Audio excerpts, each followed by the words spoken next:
Good evening, everyone, and welcome back to another DMing Hadley game. And tonight we are playing The Withering Willow. This is Season 2, Episode 13, and I have titled this The Border Beyond.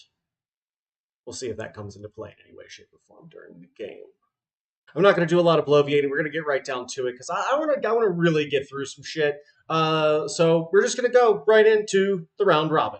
During the round robin, I like to do four distinct things. First thing we do is introduce ourselves. Second thing we do is share with one another and the world our pronouns. The third thing we do is introduce our characters. And the fourth and final thing is offer a vivid aesthetic description of those characters so that they may live in each and every one of our brain holes, because I like to vividly hallucinate with my friends on the internet for 2 to 3 hours at a time, 7 days a week, often multiple times per day, and today is no different. So, without further ado, Ativa Panic, quit eating ice cream and do the thing. Again, I'm not in charge of these things. You're in the spot. I'm in the spot. Okay. Hello. I'm Ativa Panic. If that's pronouns, or really any of them. This ice cream is delicious. The first. Hey, what kind of ice cream you got? It's a buttery pecan. Ooh. Coconut milk ice cream. Actually, whoa! Yum, yum, yum, yum. What's weird about it is that it's not coconut cream ice cream. It's like coconut oil and rice starch. I don't know. Anyway, today I'm playing Phileas.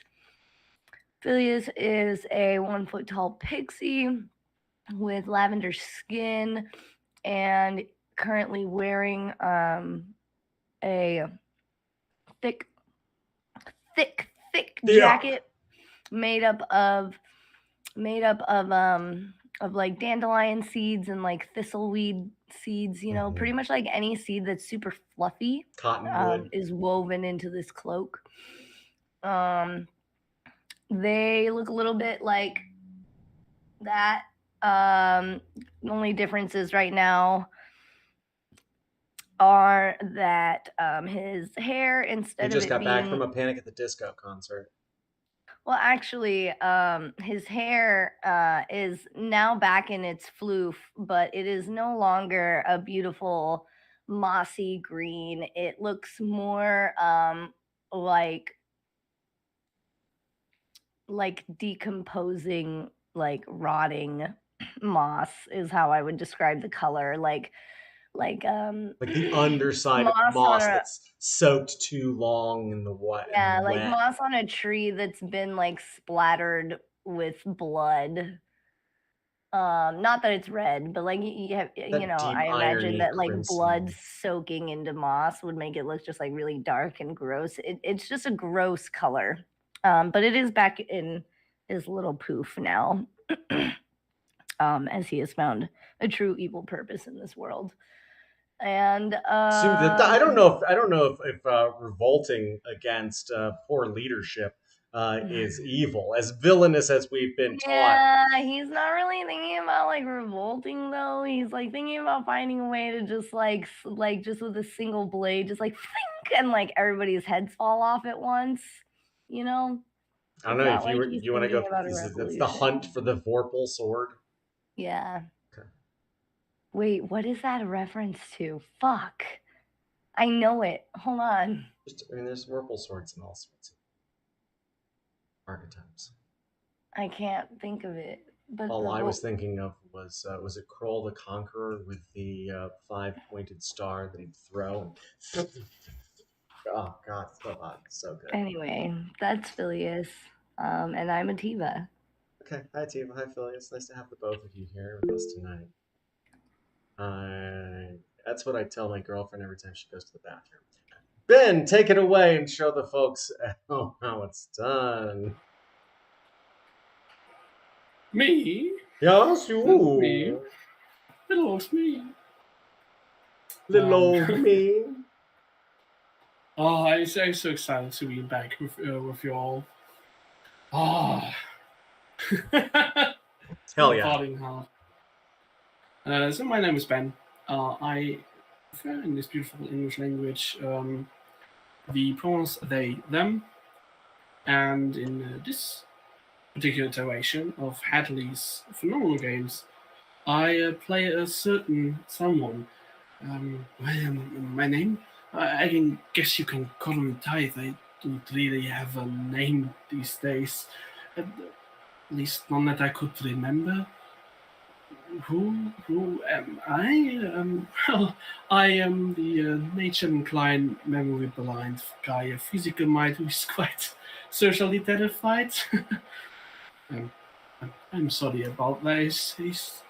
It's something I do when I become anxious, which is still better than me becoming angered. It stirs when the rage creeps in. Let's just hope it will never wake, eh? And instead of my vivid description, I wanted to do something different. As I commonly would now go on and bloviate about my characters, arabesque nature, and complex construction, I decided for today to fancy a different approach. Commemorating the constitutional previous episode and the cast involved, that's currently not here, I want to subject you all to a rapid little format I call Things Which Actually Have Been Said. Now, I will excuse myself should it come to me paraphrasing in tonality or general elocution, yet contextual, all of this was actually said. For a guy that goes around giving presents to children, empathy is not really your strong suit, is it? It seems to wane with every minute I know you. That's one. The most faith thing, just an angry pixie wearing a dandelion puff jacket sitting on the top of the mushroom head of a furbolg. Second. I have a great idea to solve all of this. Why don't we kill everyone in both fake cults? Problem solved. The third one. He was big and fancy and mean and stupid looking. Well, that is kind of fake. The third one. Am I probably the one I like most? I blame the parents. Yeah, yep. That sounds right. Cool. Thank you, Ben. And that was the last one. This shall just serve you as an example how crazy this last episode was. If you didn't have I blame go the back parents. And watch I, it. for one, blame the parents. I blame the parents. That's so yeah. good. Beautiful. Thanks, Ben. Jimbo. What, Finn?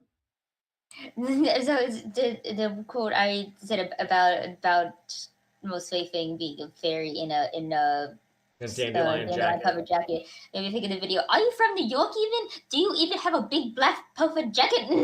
Right.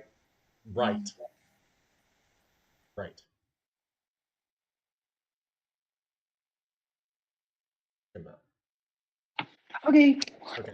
Hi, I'm Jimbo.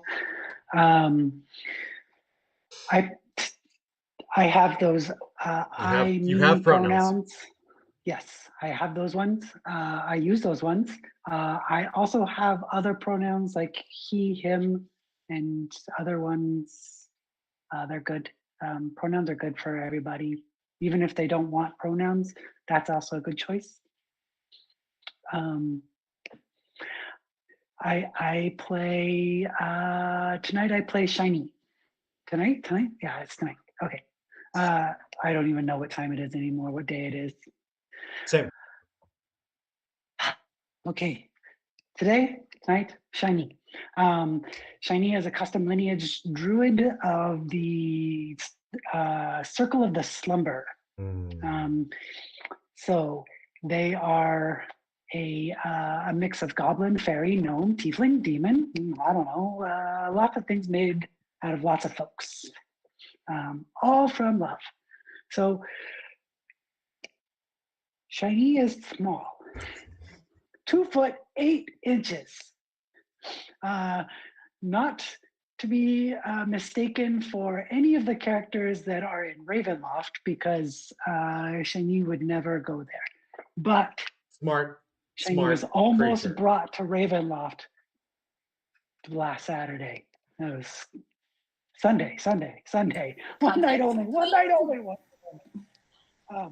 Okay.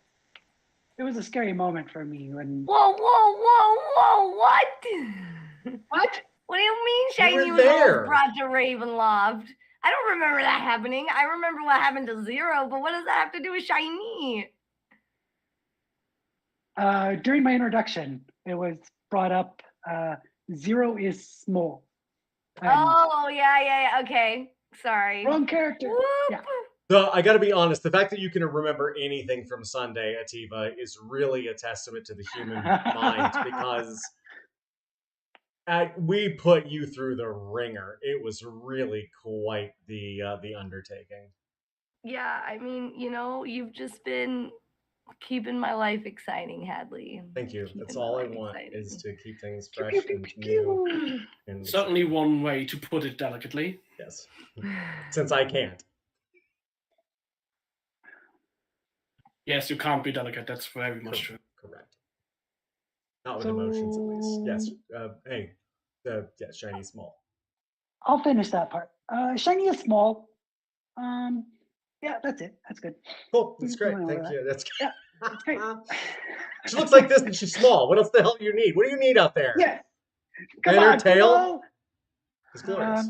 I mean, you certainly don't need to know that. Oh, sorry. No, go ahead. Tell it. I just wanted to say, certainly this audience doesn't need to know that's one of the most supportive characters ever incarnated into a Hadley game, and that they continuously ground all the other people around them that are acting lunatic back into reality. I appreciate what you just said, and I think that everyone is acting according to their best interests and the way that they should. So, good job. Yeah. I had the pleasure, some of you may have seen, of seeing John in person on Monday, and it was delightful. And a considerable portion of our discussion actually was around Shiny and how you took it upon yourself as a personal challenge to make sleep spells not suck. And I'm tremendously grateful. John might come to you with some questions about building a character, because one of the characters in one of his other games is constantly trying to use sleep, and they've gotten to the level where it stops making sense. It just doesn't have the power mechanically. Yep. And I was like, you've got to talk to Jimbo, because he's got it's there. There's a lot of homebrew stuff in there, and I'm really excited about it because I really truly believe that this character has a place in the greater D&D canon. I think that it's such a tremendous character and such a tremendous build. Shiny is small, and that is about the only thing insignificant about them. Full stop. Sweet. Thank you, Jimbo. Yeah, yes, thank you. Yes. What? Ativa's over here throwing a fucking fit. What? What the fuck? I'm sorry. Can you repeat that last statement? Yes. Are you saying that? Yes, please. I can repeat the last statement. But listen to yourself while you say it. The only thing insignificant about Shiny is their size. Right. About them being small. It's insignificant. Okay, that's not how you worded it, but that's fine. That's not how you. That's not how you digested it. It's fine. It's fine.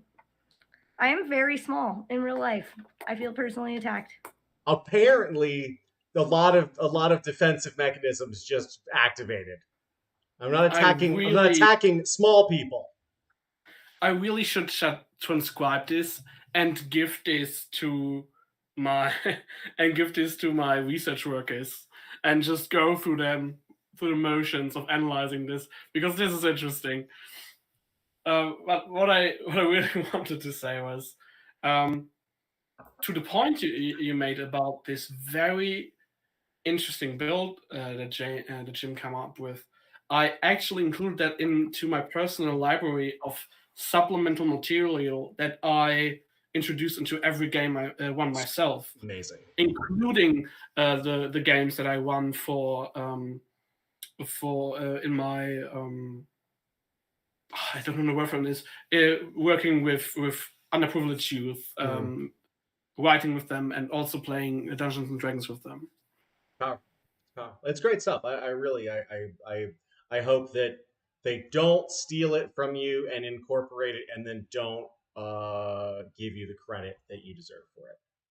But I do hope that eventually they incorporate it, because it's a really neat subclass build, and I look forward to more of those. I look forward to lots of new, different subclasses coming in, and lots of new ways to play classic classes. It's speaking of new ways of playing classic classes. Finn, take it away. Hi, I'm Finn, they, them, and I'm small. Yeah. I don't even know, but also I have some memorable quotes from my D&D club. There's a couple here if you want to hear them. Yes, I do want to hear them. My friend Snow said, "She's not a TV, she's a youth pastor." Gross. That does not make sense at all. That's the point. The teacher runs to Mr. Kraft said, "It's like kindergarten again," and he takes Louis a sketchbook and like shows around to the class. And like, and the clown ripped its head off. like in kindergarten. Yeah, reading story time about clowns killing. So I see people. I would just like to say that is a very differentiating experience than I would ascribe to kindergarten. That's quite something. I don't like it. River and Snow crossing the halls, not looking towards each other. Cringe? Yep. That's all they say to each other. Snow, are you all uncomfortable with the F slur? Looks at River. River, nah, I say that word all the time. The joke is that River's the only straight friend. Fat. It's okay. But actually, he didn't put that there. But the extra add to that was that he thought they meant fuck. Yeah, that's not a slur. That's an expletive. Those are two different things. Oh, F means faggot. Got you. Yeah, bundles of sticks. That sneaked up. Yeah, I just wanted to say I'm never really offended by it, because yes, I am a faggot. I am hot and used to burn other gays. Yeah. Now we talk about cigarettes, or possibly a Victorian college boy who is a servant to an upperclassman. That's another meaning. I think we're starting to lose the thread here. Let's bring it back in. Okay. Oh yeah. So I'm Finn to them. I am small. My character is not small. My character is the opposite of small. Because they're small, so there need to be Lorg. Yes. To balance. Yeah. This is Portabella. She's Mushroom Lady. That literally made a mushroom, but mushrooms are just her thing. So yeah, as you could imagine by that description, that she is a Circle of Spores druid, which is kind of funny because the Circle of Spores has kind of like a theme about like death and rebirth, which is pretty funny for her because she's just like shy, nice lady.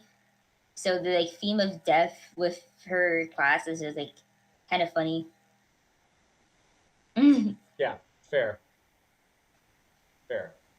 But also about like the whole kind of like rebirth thing with the theme, because like mushrooms eat the decomposing stuff. It kind of makes sense in a way. Anyways, that's the first picture. Here's the other drawing from my friend. Beautiful. Just remember, death is the only thing that sustains life. So. And then, because we are in Wintertown, we gotta have a winter outfit. Yes, show us the fits. The fit tie. Okay, so we got this little coat. Yes. Good. Socks. Boots. Yes. Boots. Good. The little flower embroidery tights. Yes. Good. mushroom scarf Yes. to match the mushroom hat. Mittens. Yes. Show us the strawberry mittens. Very good. Yeah, so she is very cottagecore and Alita and a little bit academia. Oh yes, I said she's big. She's like 8 feet tall. Maybe a little over. A little more with the hat. Yeah. That's big. Yeah, she's baby, but like not in like a patron or anything, like just like because she's also mother. In the wholesome sense. Because someone needs to be group mom and take care of all these little rascals. Oh God, please, yes, someone does. It's not going to be me. Okay, that's it. Very good.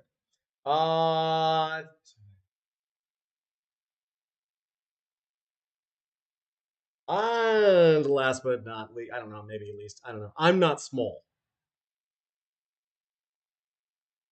But I am DMing Hadley. He, him pronouns here for 65% or so of your DMing needs. Hey, y'all. Hey. Sun's going down, big fella. Sorry, good night. It's good night, everybody. Have a nice night. It's great seeing everybody. Sorry, it's sleepy time. Shiny cat sleep, and everybody. Because these days it is hard not to take psychic damage all day long and have any hit points left. Excuse me, that is power word sleep. You have to say it. You have to say it. I can't finish if you don't say it.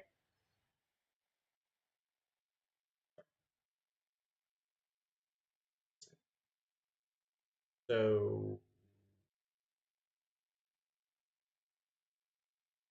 is there anything else y'all need to do here at the North Pole before you get the fuck out of Dodge?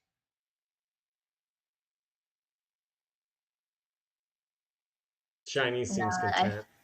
I found out some things I didn't want to know. I don't think I want to be here any longer.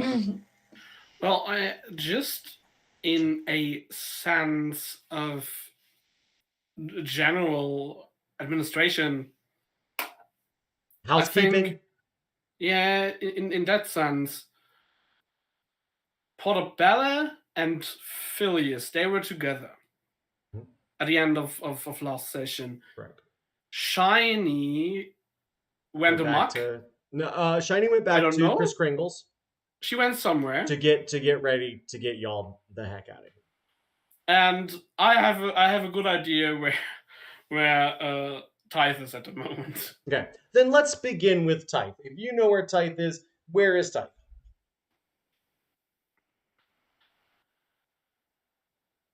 In the seemingly perpetual void that surrounds the North Pole, just being interrupted by crystalline encroachings of ice or the occasional bit of greenery that peeks out of the heavy blanket of white. There has been made almost a little sanctuary, in a sense, differentiating from all that it surrounds. There is a pool of red that is slowly but surely sickering into the snow from an animal, one of the few that lays slain in front of the kneeling Tithe, shoulders slumped, head downwards, on his knees, sitting in front of this animal.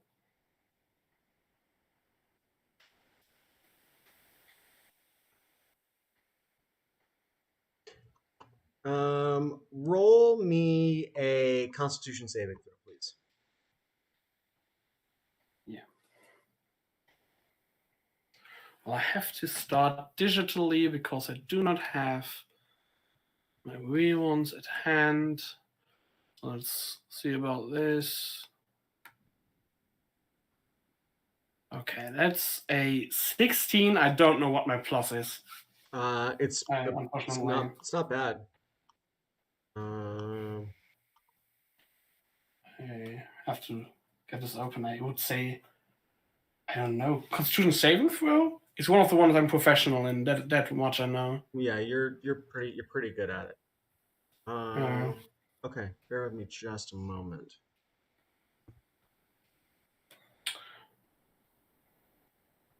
I'm sorry, I didn't meant to slow. No. This is fine.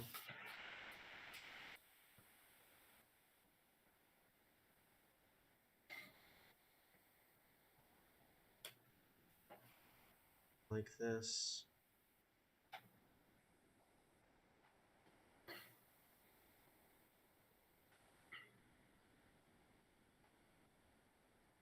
You said 16 for your Constitution plus what? That was the issue. I do not know. 21 with your bonus to con. Yes. Okay. Sweet. That's not bad.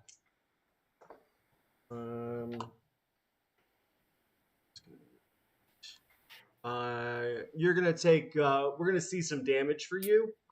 8 points of damage. In a short fought fight between you and a Yeti.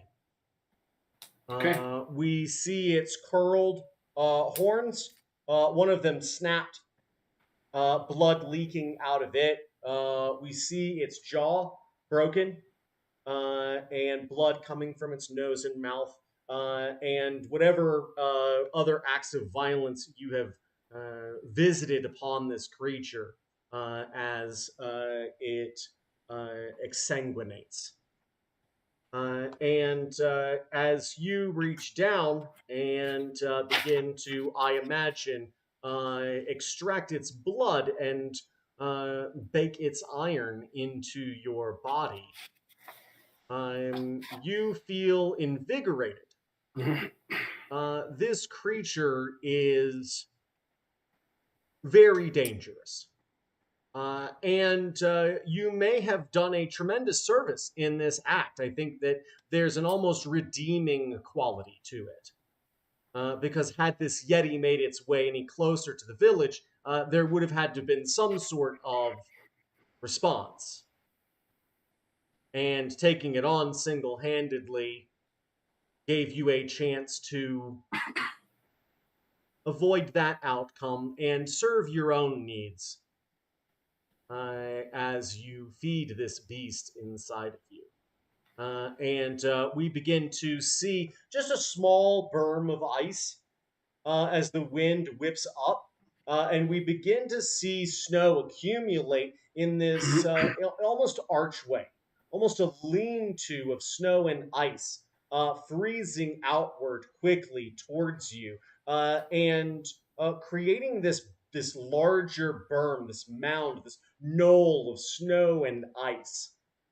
And we see this dark crimson over indigo blue ice. And then slowly we begin to see the frost climb up over it, rime ice beginning to crystallize over this creature. And you hear the north winds howl with approval. And your ears ring as your body is flush with power and delight. And as you turn your back towards that wind, it seems to edge you forward, back closer to Alpuk. The winds swirling the fire in its center higher and higher as you look on. And is there anything else you need to do before you reconvene with the party? I don't particularly think so. In this very moment, there is this little consolidation of having rid this realm that is somewhat endearing to Tithe, and had allotted him a little bit of respite from himself and his hauntings. Still, I think in this moment, even this howling wind and this piercing cold is not really something that's in the forefront of his mind as he turns and goes back, more wondering than actually seeking anything. And the pulsating of this new energy that come into his body, that is not his own, that is stolen, just invokes words deeply buried within from a man spoken who once was a master, at least to the body he inherits now. And he just hears this with the pulsating of his heart over and over. Only blood and claw. Only bloodshed. That is what you are. I love it. We see you descend from this icy hill as this berm fully encapsulates the body of this Yeti. And we can see ice crystallizing up inside of it as snow begins to pack over it, and the north wind howls behind you with glee. As you make your way back into Alpuk, you see the fires in the center of town begin to die down, and the last of the very brief daylight fade to the south. As you make your way eastward across the town, you see Portobella's cap. It's the easiest thing to see given it's higher than most of the rooftops here in this city. And find yourself standing before Kris Kringle's house, where you also find Shiny and Phileas. And you see as you approach Kris Kringle step outside. He's wearing his long red robe with his wolf pelt trim. And he looks out and adjusts his little brass glasses, and he says, "You're leaving so soon. I do hate to see you go. I would have liked to help you further, but I understand that gratitude runs thin these days."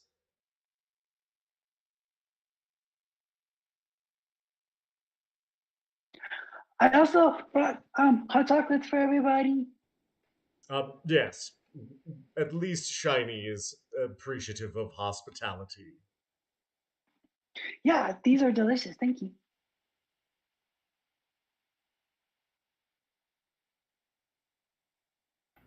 You shouldn't say thank you to him. Okay, that's really enough sass out of you. Well, it's okay because it doesn't really matter because I was running amok. Come on. It's Alpuk.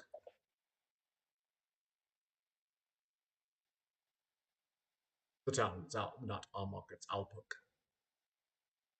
Oh, that's where I'm at. But I. So yeah, and your hot chocolates are getting cold. I understand that Casque has offered to take you to Snowmantle. Yeah. I hope that you can find some answers there and your way back to a path to save your patron. And he does specifically look at Phillies.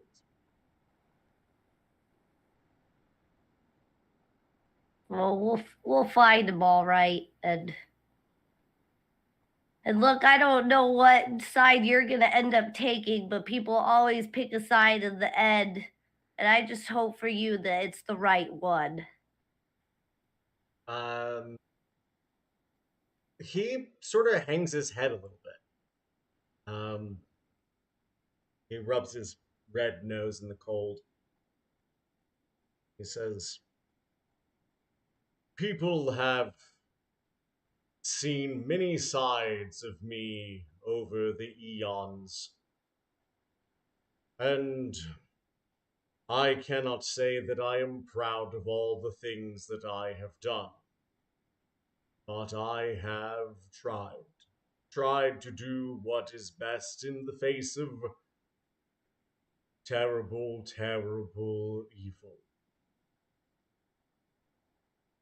I have compromised myself at times and have wholesale turned my back on what was right. But these days I endeavor with all I am to ensure that this world is better off for me being in. Yeah.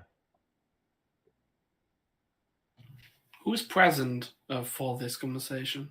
Everybody and Chris Green. Okay, so just to situate myself, I think Tithe would have come in, winds howling through the open door, shut it, and then very forlorn and disassociatively standing at the entrance, away a little bit from this conversation, but present for it. I thought this conversation was happening. Yeah. So I think we probably see you then sort of still across the street as this exchange is taking place, as you're sort of approaching. You hear this exchange, but it is taking place outside. The winds are whipping up. It's very, very cold out here, and the sensation that you get, Type, it's been maybe 20, 30 minutes since the exchange with the Yeti.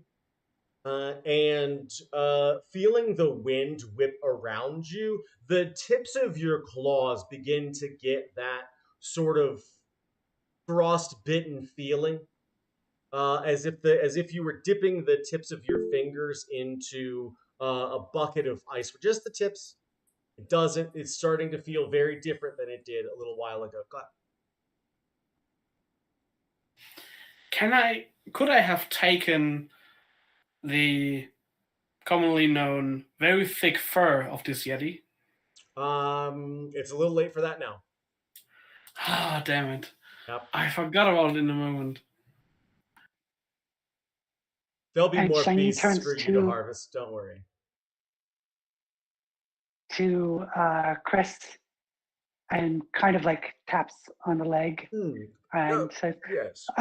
As long as you try your best to do good for you and all the people around you and the people around them, I think that that's the best you can do, right? And that's what you're trying for. So that seems pretty good to me. He looks a little forlorn at that. He says, I want to believe that, Shiny. I really do.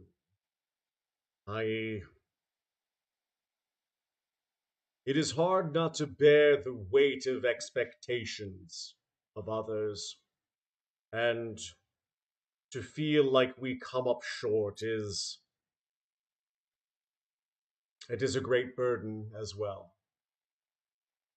Well, I always come up short because I'm small. He so absolutely snaps.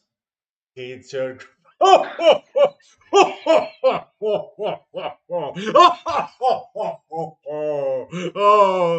And he kneels down, and he sort of like pets Shiny, and like he just reaches. You are such a magnificent creature. I have truly been blessed by getting to meet you. And while he is petting Shiny, Shiny's hair is petting his arm.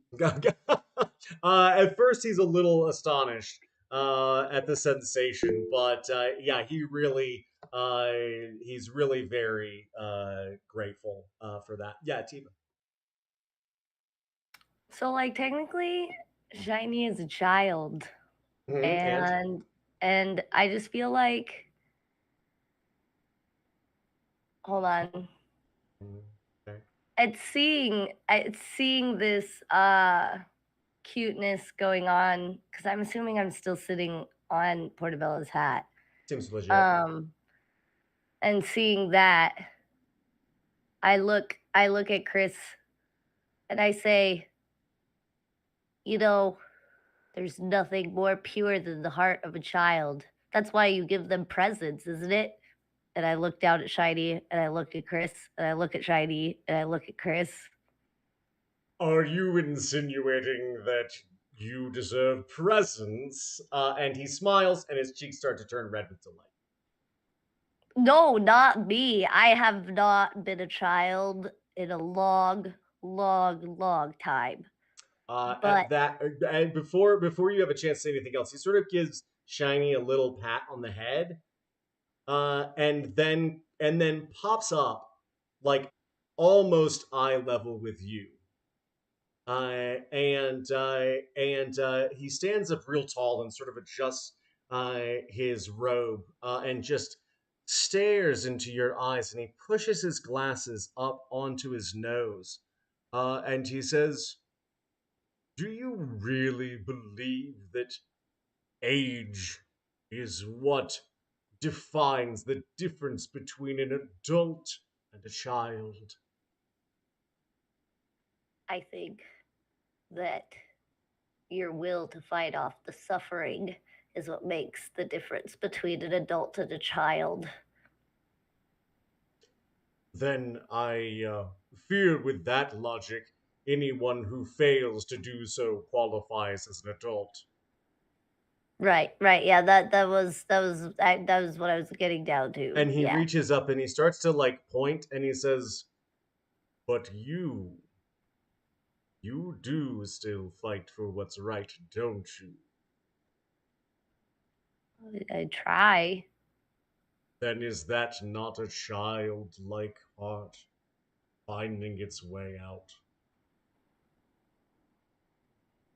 He just goes into Portobella's hat. I should actually ensure that each of you have something to take with you. If only I'd thought, oh, I did. And you see him tug at the red sash around his robe, and he opens it up, and there's 4 wrapped presents inside of his robe. There's a long cylindrical tube, maybe not long, it's about 3 feet long cylindrical tube, about yay big around. There is a small box, maybe about yay big. There is a another sort of like medium square box, and then there's sort of like a very small round container, like it just been wrapped around a little thing. And he says, "Well, do you want him or not?" And he smiles and begins to chuckle a little bit. Well, whose is what? Yeah, fine, I guess I'll be the one doing the work. Yes, Shiny, this one's for you. And as the jacket opened too, Phileas's wings like went from being like this to like being like this, and he like stood up. Just, yeah, very more attentive now. He pulls out the sort of smaller flat box, and he opens it as he reaches down to Shiny. And Shiny, this is, I mean, it's absolutely captivating. You see swirls of silver deeply inlaid at the top of a deep green jade comb. And it is obviously a very powerful item. You can sense it, the sensation of calm that it elicits. This jade comb is designed to help you soothe both yourself and others, and will when you use it, will essentially do two things. It will calm emotions if you find yourself in a situation where you are either frightened or charmed or something like that. You can use an action to re-roll a saving throw against any sort of like charm effects. You can also, if you are not under the effect of a charm spell, essentially give yourself guidance. So if you think thoughtfully and take a minute out of combat to sort of like comb your hair thoughtfully, you can essentially cast guidance on yourself and process how you'd like to approach things in the future. The next thing he pulls out, Hugging it.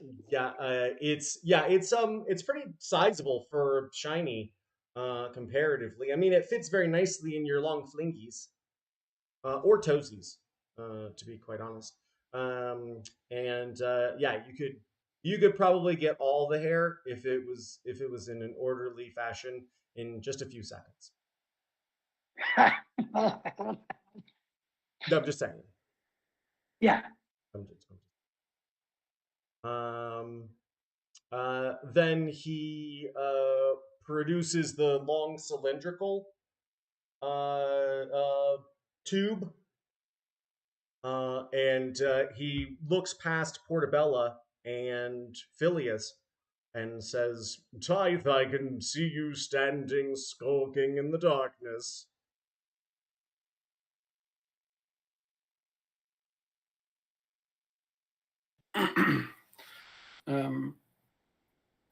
Tithe snaps and just mumbles to himself, "Not standing, lost." And does he always brood like this? I should know. Yeah, I know. Yes, he does. Yeah, every moment of his life. Yeah, a real brooder, this one. And he slowly comes to him and holds a hand out to accept it. He sort of like plops it into your hand, and you can feel something sort of shift around inside of the tube. You don't know how much of a compliment that is actually to me. I mean, thank you. Who wouldn't want that? You're not the first person to tell me that. Oh my god, I love. Nope, stop. No. We've got 30 fucking minutes of God damn nope, stop it. You can jerk off later. Yes. Do you want the present? I will. What's your present? He takes it into a hand, and then, looking at it, pushes the hand with it back to him. He does not take it. Whilst he looks at him, Portabella! He turns around and begins distributing presents again. Okay. You're just sort of. I mean, you can let it hit the ground, but he's not inclined to go back and forth with you on this. He turns and looks to Portabella, and he says, "Portabella, dear Portabella, thank you so much for being a cornerstone of this group. It means the world to me, and I'm sure to them, how far you've gone to see them through this treacherous path. I fear that you will meet more challenges on your way, and heavy is the head," and he reaches up that wears the mushroom hat. He produces. Watch out, jeez. that if you couldn't get out of the way, I've seen your dexterity score, you're fine. Yeah, he sort of pats the mushroom hat, and he pulls out a this little square box to hand to Portobello. Imagine how mortifying this realization would be if he actually would have said that. Dexterity score? What is he talking about? Yeah, exactly. Nothing as powerful as breaking the fourth wall, except breaking he is Santa the fifth Claus. wall. He is Santa Claus, Yeah, so for sure. he would know. What's the fifth wall? There's a fifth one? Yeah, there's a fifth wall. It's when I come visit you guys in person. Oh. Okay. So fifth wall in common denomination in literature would mean that not only a character inside the book addresses you as a reader, but in addressing you stands the question if the reality that you as the reader lives in is also false. Yes, correct. So you have this double construction. Yes. Rebella, do you want your present? Yes. Yeah. He says, I hope that it serves you well. And as he hands it over, it definitely seems a lot heavier than a box that's like 4.5, 5 inches cubed should be. Okay, well, I'll open it. You open it, and at the very top of it, you see what looks like a brassy disc with 3 little round knobs. Boop, boop, boop. Just little balls, like boop, boop, boop. I like your sound effect to describe it.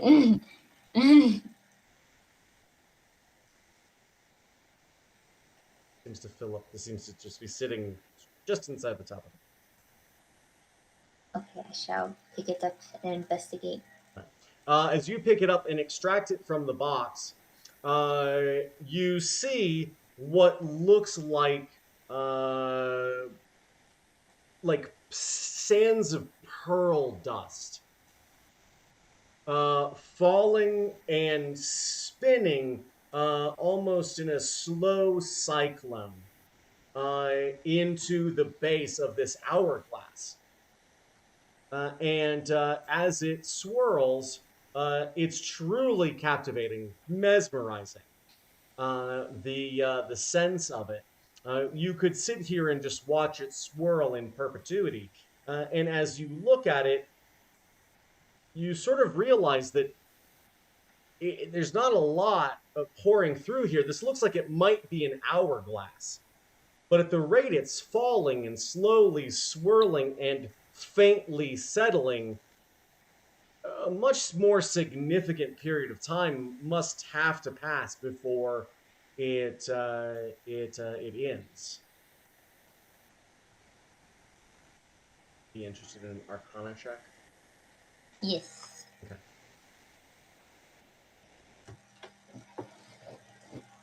I didn't know that Portobello's middle name was Hermione. I don't get it. The Time Turner, I see where you're going with this. It is.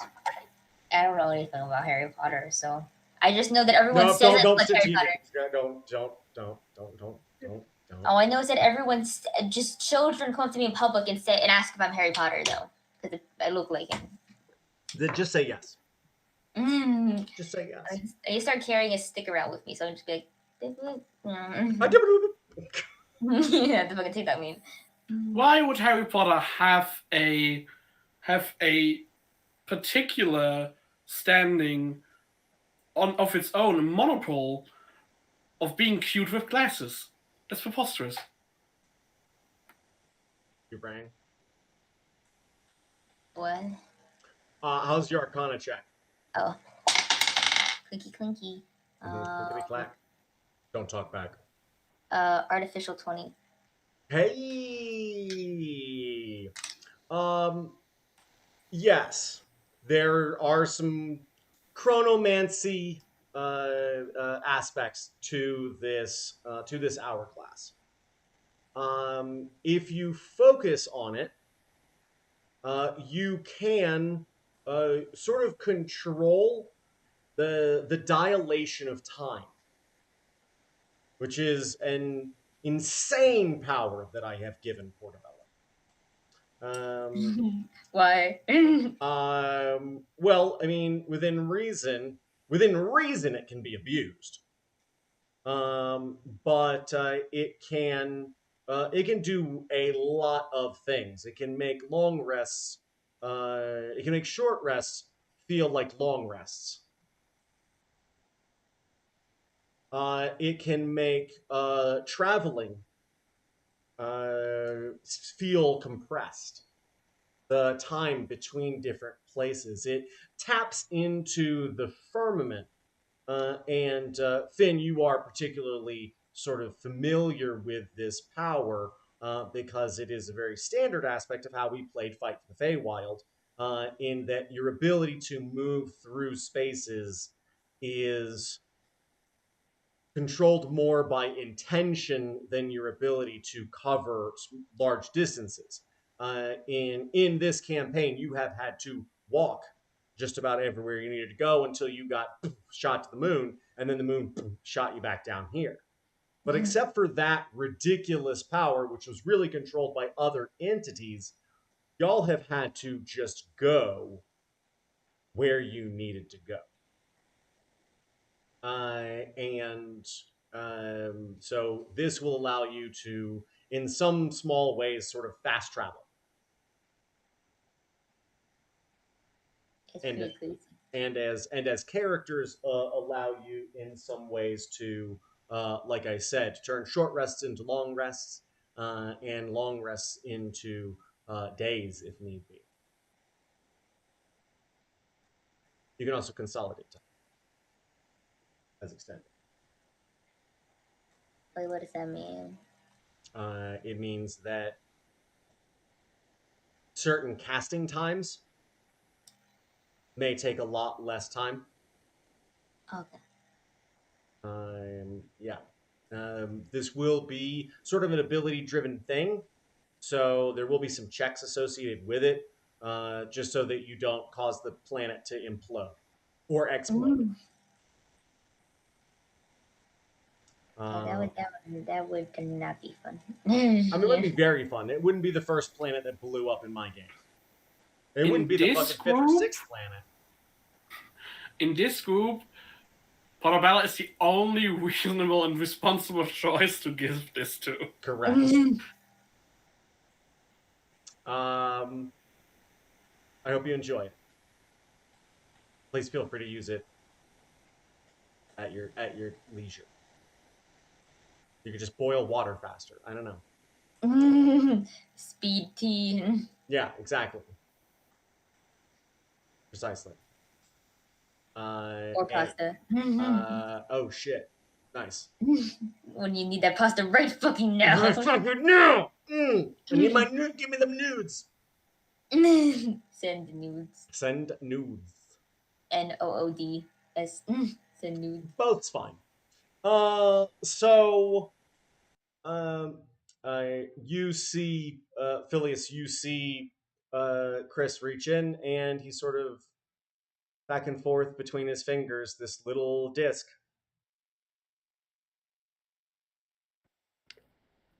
Were you a good little pixie this year? I'm just kidding. Here you go. Take it. How it's like as big, like little to him, so like big to me. Imagine a Flava Flav sized clock. Comparatively. Okay. I'm gonna unwrap it. What a reference to make. Yeah, you like that? I'm gonna unwrap it. Okay. As you unwrap it, you begin to see a beautifully etched damask electrum surface.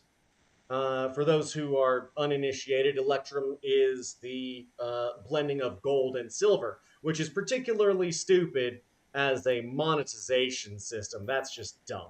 But in my games, Electrum is often used for magical purposes, or to at least show in this folded silver and gold, this sort of damask finish of the metal. So there's this beautiful variation and these beautiful carvings.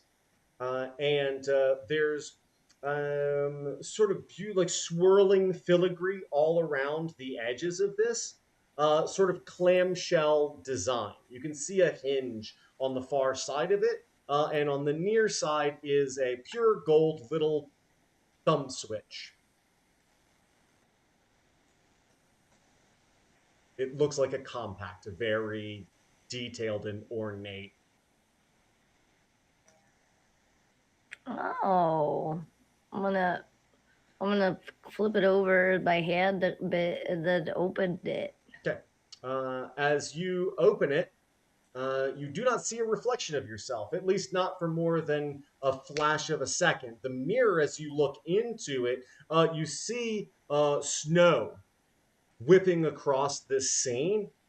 And as you look at it, it's as if you move through the blowing snow down at an angle. And as you look down, you can see this dark blue icy expanse broken up by patches of snowdrifts blowing across the glacier. And as you look a little longer, you can see 4 reindeer pulling a sled, and you can see you and Tithe and Portobello and Shiny and the chieftain all riding across the ice past this mountain headed southward at speed. And Kosuke is driving these reindeer forward. We're running away from something, or just like we're moving with a purpose? Just moving with purpose. There's nothing chasing you in this scene. I look up at it, but does this show me the future? Well, it shows you our future.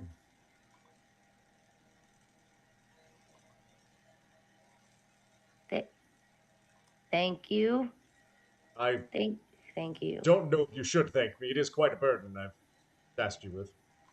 Yeah, I'm processing for sure. Yeah. But I mean, running away is purpose driven. I mean, I'm gonna stuff it in my seeds. Okay, future seeing pocket mirror. Yeah. Got it. Essentially, you can cast clairvoyance with it. Clairvoyance. We'll take a look here. Up to your proficiency bonus per day. How do you spell that? I will just actually send you. Thank you. I can't read, so. Isn't it CL? It's clairvoyance. Yes. Claire, like the name, voyance? Yeah. Well, no okay. E. It doesn't matter. I dropped with the link at the thing. There you go. Merry Christmas. Thank you. Up to your proficiency bonus per day. Got it. Yeah. Cool. Yeah, I put it. Yeah. I forgot to say one more thing about Shiny. I can't remember if I said this or not. Shiny? Your comb, if you comb somebody else's hair, you can grant them guidance as well. Okay. So the guidance is both spells are for me or others? Yeah, sure. No, I like that. Yeah, sure. And did you have a restriction on how many uses? Let's just do proficiency bonus. I think that's also because that'll grow with you as you level. Okay. Proficiency bonus for both spells or all spells? For all spells. Per day. per day. All spells per day. Got it. Thank you. Yep. Oh, I have one more thing I think all of you would like. And he reaches his hands up, and you feel the howling wind begin to subside. And then you start to see big, thick, chunky, glittering snowflakes begin to descend. And Phyllis, you're the first one to sort of get with these big flakes. But as they begin to settle on each of you, you begin to feel invigorated. And we begin to see each of you start to glow with this same sort of glittering light as snow seemingly begins to, well, it should pile up on you, but instead, you're getting a level up.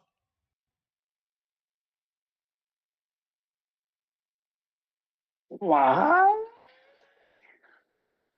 Yay! Christmas. It's Christmas! Eee. Wow, didn't see that coming. Excuse me, Quitmas. Christmas. Wow, we're leveling up? Yeah. What the heck? I love it that it just seems that Phileas has actually fallen asleep on Portobella's head and then woken up. What is this? Yeah, right. Listen, So what Philly's level has would been that be? through some shit this last day. I wouldn't say that he does not deserve this. Yeah. Ben, what was that? So what level are we gonna be? Because Cinco? Cinco de Levelo? was there some? Did we do that like thing at 4? Did we do the thing where like you do the abilities and the feat? You should have. I think I didn't do that because I think I didn't choose another feat. I feel like we did. I feel like we went through and gave you like a couple of feats. That was that? Wait. Was that last time? I can't remember how long ago that was. Yeah, because we wanted to do cantrip mastery and Yeah, I think it was and cantrip chef. mastery and something with. Oh Yeah. yeah, I had that. Okay. Exactly. There. I gave you chef as a bonus. My concept of time was messed up, and now it's really gonna be messed up because I have an item that can fuck up time. Wibbly wobbly, timey wimey.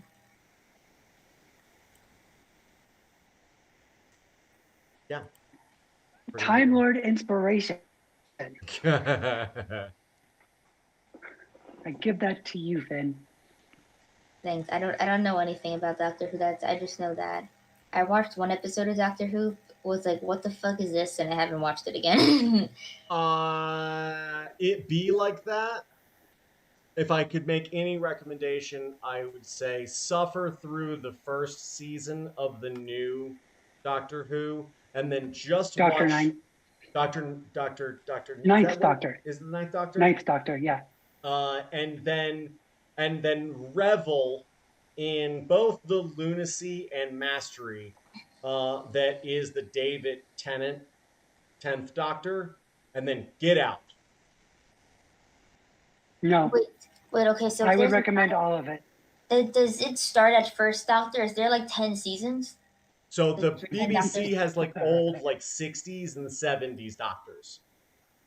Which if you can go back, some people really, really have a deep affinity for it, and I appreciate and I support. I love the concept of the Doctor. I just had such a hard time with Matt Smith as the Doctor. I just know is that whichever Doctor it was, because I don't know which is which, and I guess the girl friend, not girlfriend, but girlfriend, maybe girlfriend, I don't fucking know. They were in this weird place, and I think they were cat people. I know there's some sort of animal people. I don't remember what animal they were, and I just remember the like villain was just like a face, like it was just the skin, and it was being like held up by like A face of Bo? The Oh face of no, Bo. that's Yeah, no, I know what you're No. talking about. Yeah. That's from the Ninth Doctor. So yeah. And I was just like, nope, moisture no. me. Big Yeah, no. Moisturize me. Yeah, no. I don't like skin face thing. No. Yeah, it was pretty bad. Lady Cassandra. Mm-hmm. She's pretty bad. Yeah. Okay. Cool. Sweet. So everybody's gonna level up. Everybody got presents. Mm-hmm.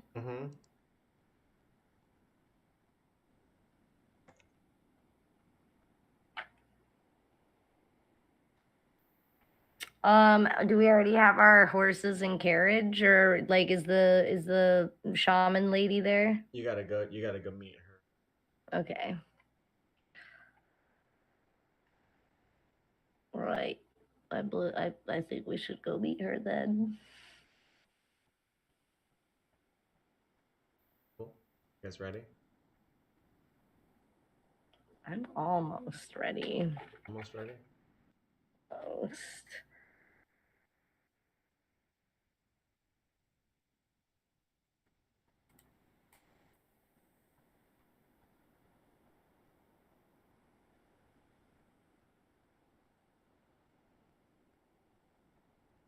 Should we do the leveling up now or after the session's over? Oh yeah, no, you want to go ahead and do that. Okay. Choppy. When a spell says you touch a willing creature, can the willing creature be you? Usually it says you or a willing creature. Okay. But what's the spell? Mage armor. Oh yeah, that's for you. Yeah. Oh yeah, Mage armor armor, yourself. definitely. Absolutely. It must have Yeah, it just says you touch a willing creature who isn't wearing armor. Okay. So. But that includes yourself. Yeah, mage armor is 100% supposed to be for. It's usually for mages. AC becomes 13 plus Dex modifier. You gotta take a look, because sometimes that's not as awesome for a well-built character.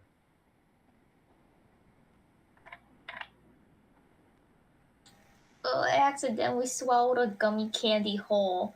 That's a shame. That felt weird, and also I didn't get to chew it or taste it. Damn. Gummy. Oh, that's actually lame. It would just match my AC. Lame. Yeah. But if you listen to old wives' tales, that'll be with you for the next 7 years. That's right. What, the gum? No, I think she said, but I think they said inside of you. I think they said gummy candy, not gum. Yeah, Same thing. It's an old wives' tale. Oh no, man, gummy strawberry candy is gonna be in my stomach. Actually, that might happen because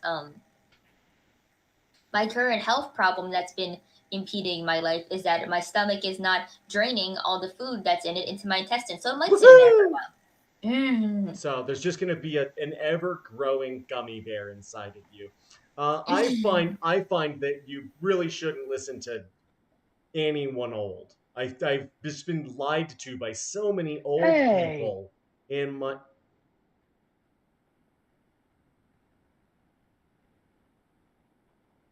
I'm almost ancient. Geriatric and old are two different things. I'm way far from geriatric. How old are you again? 42. You are geriatric. No, I do all the things. Nope. Nope. You definitely have the heart of a child. I will not. I've seen it on your shelf in your office.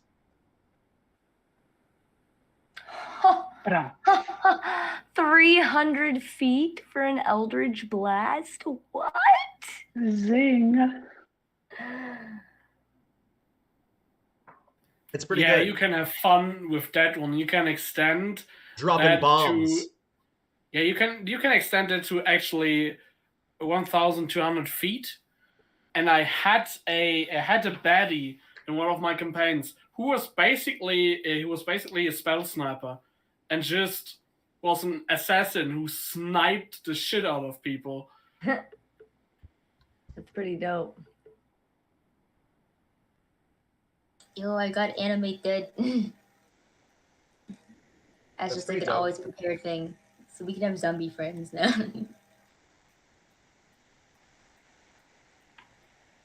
Love it. Big power boost at level 5. I also got part of the spore circle is gaseous form, so I could just turn into gas. It's pretty, it's pretty funny. You just become a cloud. Yep. And I think I can also turn to others, so I can just be like, "Hey, you want to be a cloud?" You know? Yep. Type, you got extra attack, yeah? Big. Let's put, if I would choose my claws while transforming, that puts me up to 4 attacks. I'm trying to remember which part of your build, because when you make an attack, you can make another unarmed strike, right? Is that how it works?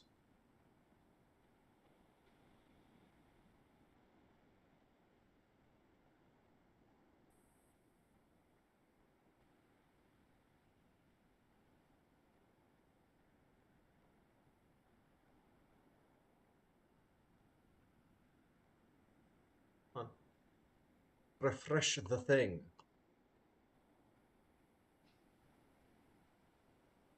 I think with the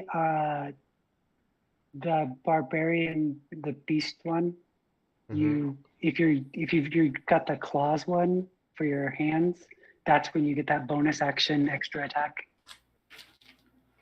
Basically, they are light weapons, so you can use the bonus action to get the 4th.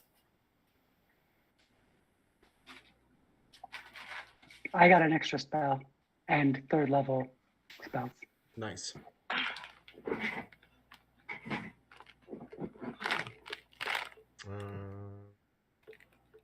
Okay, I am ready. Normal.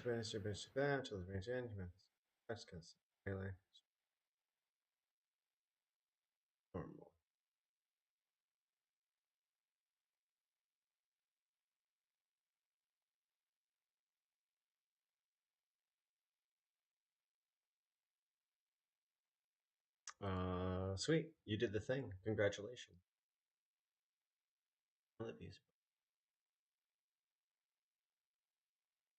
That's neat. And you're technically one additional.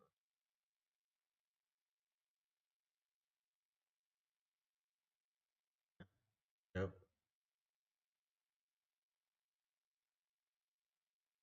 I mean, you could go further with the weapons that deal a D12 or something, and then you have Grand Weapon Master. But I really like this one, actually, because it has a more rapid feel to it, a more aggressive stance.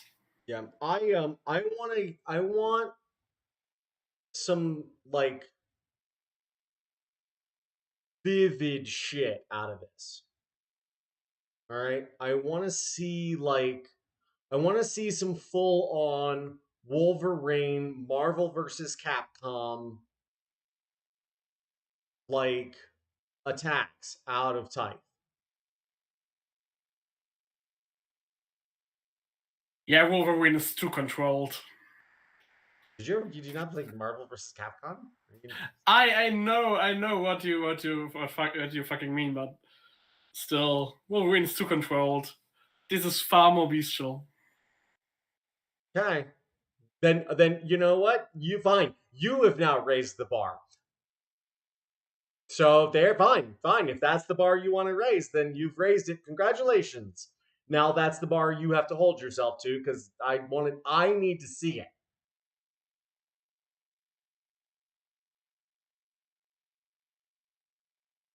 Shiny, what do your 3rd level spells sort of look like? I'm excited to hear if there's anything that really Does it for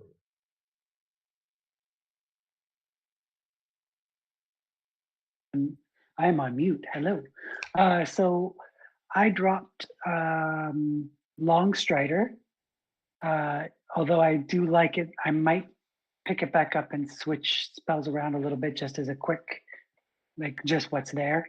But the third level spell that I added to my constant repertoire would be Conjure Animals.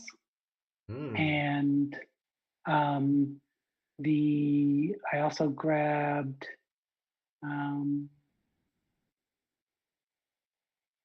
Catnap. You guys want a short rest?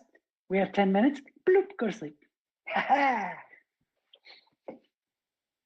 I'm really loving this. I'm really loving these mechanic manipulations. I'm like, I know, it's so good. It's dope. It's dope. This is great. I'm very excited. All right, did everybody do the thing? Good. Great. As each of you make your way towards the center of town, you see Kaske. She is loading up a significantly sized wagon, and there are 4 reindeer already bridled and hooked up in front of this big sled. The sled itself is beautifully, intricately carved and stained. The skis that it's on looks like it could probably support a lot of weight. And it looks like it has also been well used. Probably hundreds of years old. The back section of it is filled with crates. You can see the last of them being loaded by a couple of Aleutians, one of whom is standing on the shoulders of another and being held in place as they put this last crate in, and then a tarpaulin is thrown over and then very quickly secured by 4 other Aleutians. And you see Kaske turn around and unpin her bone goggles and uncover her face from the layer of soft shearling. And she looks out at all of you and says, "Are you all ready to go?" Yeah, we're ready to go. Good, then let us make haste. And she hops. I don't know how to make that. Yeah, she hops into. There's sort of a seat, the front of and then there's sort of a seat, almost just behind the hips of these back 2 reindeer, and you see her pick up these 2 bundles of reins. And she gives them just a quick tug, and you see these reindeer just sort of like zip, all 4 of them into an attentive pose. And she grabs the reins in one hand. The bundle looks like her hand shouldn't be big enough to grab it, especially through these thick shearling mittens. And she turns around as she's about to pin up her shearling face covering, and she says, "You should hold on."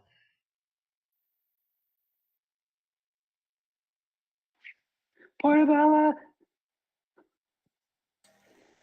Yes. I need uppies. Hold on. Uppies. Commits uppies. Commits uppies. Sweet. She reaches up and sort of hooks her shearling back in place and sort of snaps her bone goggles back in place as well. And you... Sorry. Yes, what? Right as she says you should hang on, because it's like finally kicking into Phileas's head that Tythe is now here. Tythe actually like flies off of Portabella's, or sorry, Phileas actually flies off of Portabella's hat and like positions himself in Tith's hair on his shoulder and like grabs onto a strand of hair like it's a rein. Sure.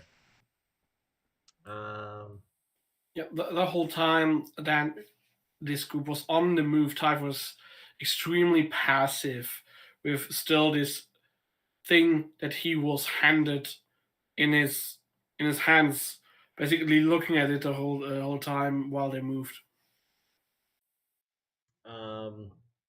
Yeah, I'm excited to see if you ever open that. Should be.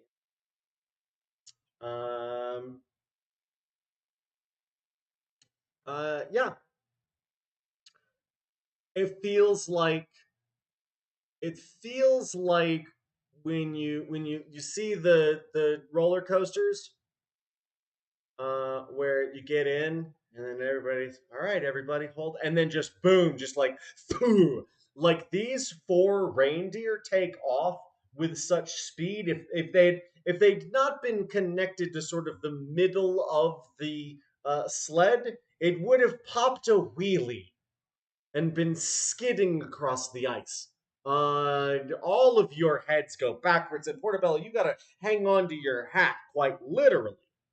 As these reindeer, you can see as their hooves dig into the ice, sparks of iridescent magical energy being kicked up. And within a second, you are curving around out of town and headed sort of northeast. And in the darkness, you can still see that looming mountain in the distance. And inside of it, or from the top of it, you can start to see black smoke, which is being carried and broken up on the wind as it blows to the south and east. And very quickly, you are coursing across this glacier, and it is not a smooth ride. This thing is trundling and bouncing, and it is difficult. Can I get Constitution saving throws from everyone? Jarring. 18. Not bad. 18 plus stuff. Stuff is 23. 5. Very good. Tithe, you're having a great time. 6. Not really. It's just letting it wash over you. Like as I'm holding on to his hair, I'm whispering in his ear, "Why aren't you opening it?" Shiny hunched it. D&D Beyond is not rolling for me, so I'm having to pull out dice. Fair. And more due to... How many? 5. 5. Shiny, this is horrifying. Oh, I can up that. I got a 6. Yeah, beat you by 1. Yeah, the two of you are really not having a great time. The trundling, the shaking, the bouncing. It's also the two of us not having a great time and being carried by Portobello then makes it to where everything we're just compounding upon each other. Yeah.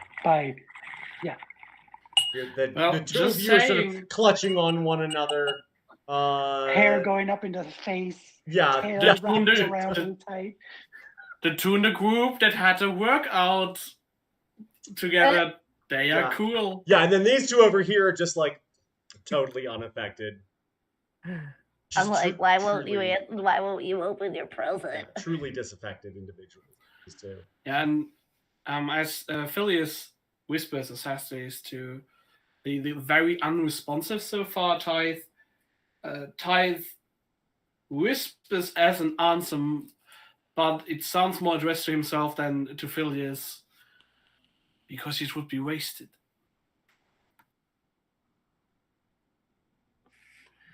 You know what's wasted? I needed you out there, Tithe. I needed you and you weren't there. You're lucky to have a present to be there for you if I can't be. So you should open it.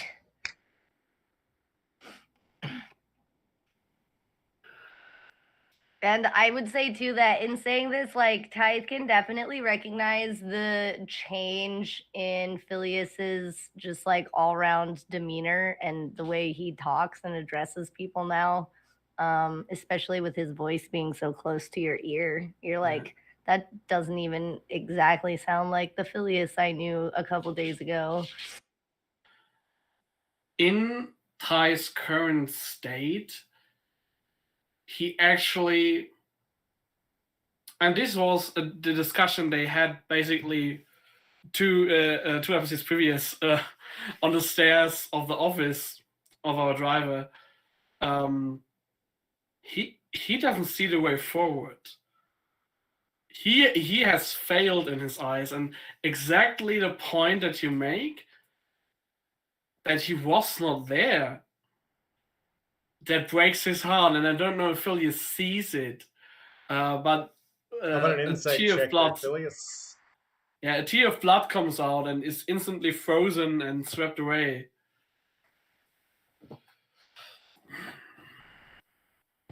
7. He's good at stifling it. I understand. Some people are better than others at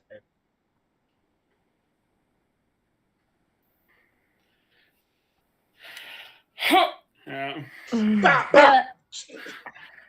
Yeah, exactly that. Like a little dog was get the fuck back. Yeah, listen, you son of... Yeah, just with pure violence, shoving it back. You should open it though. What he gave me was pretty useful, and I pull out the mirror and just like shove it in one of his eyeballs, basically. Okay. Can I get a insight check from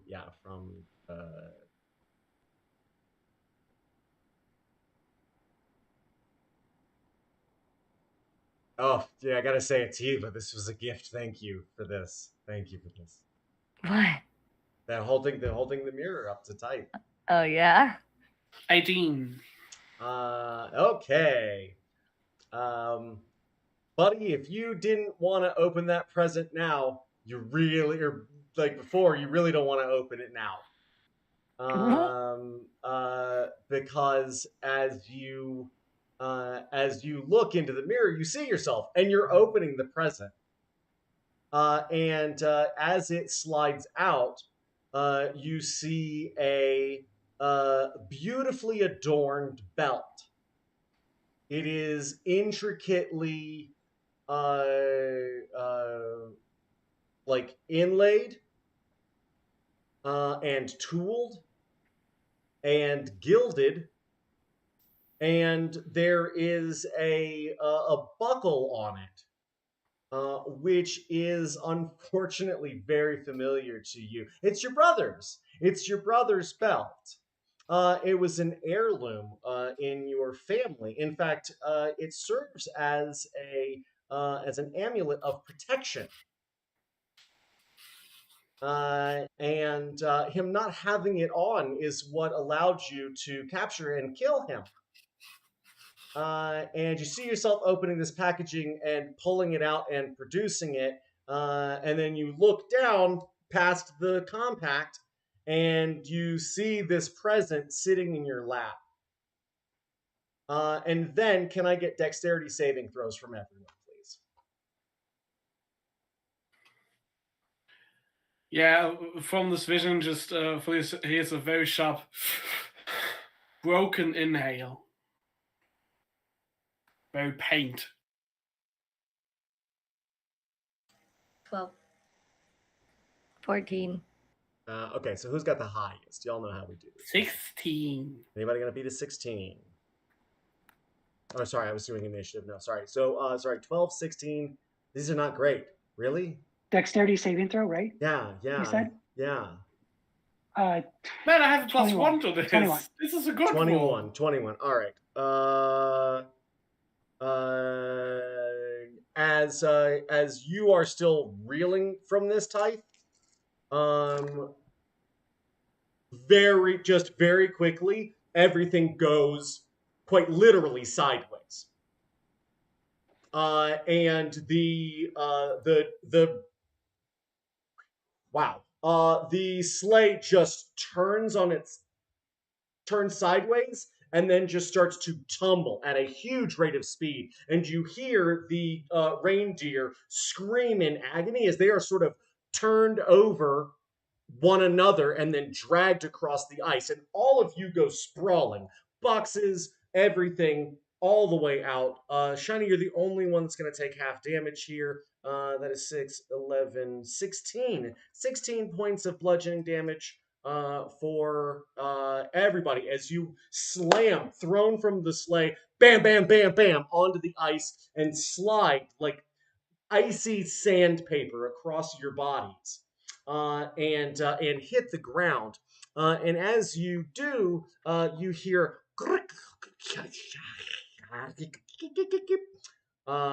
in the distance. And did you say 12? 16. 8 for Oh wait, did we like heal because we leveled up or no? Yeah, you should have all been at full. Okay. Wow. Oh, okay.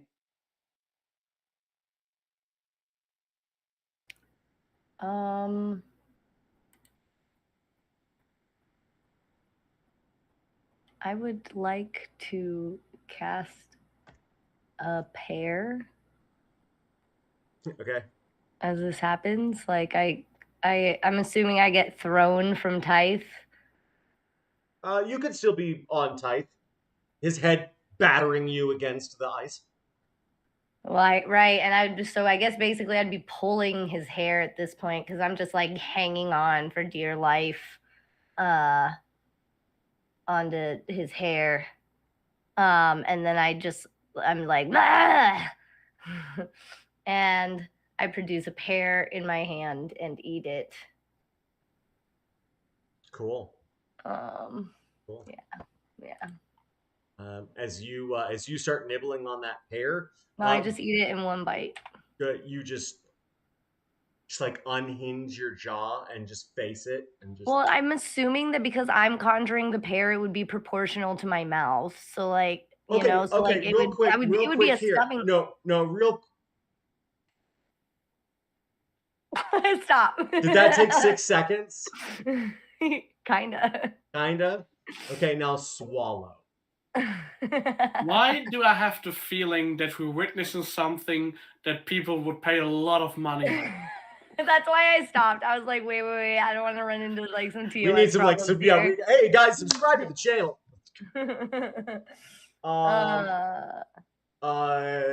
All right, fine. I just like am chomping big chunks out of it. I'm like eating like that's cool. Ferociously eating it. Yeah, for the rest of you, this is really interesting because from behind Tithe you hear slorp, slop, slurp, slop, slip. And from the sleigh, you also hear slop, slip, slop, slop, slop. As Ty's rises from this fall, is Phileas still on? Or yeah, you hear slurping right near your ear. Okay.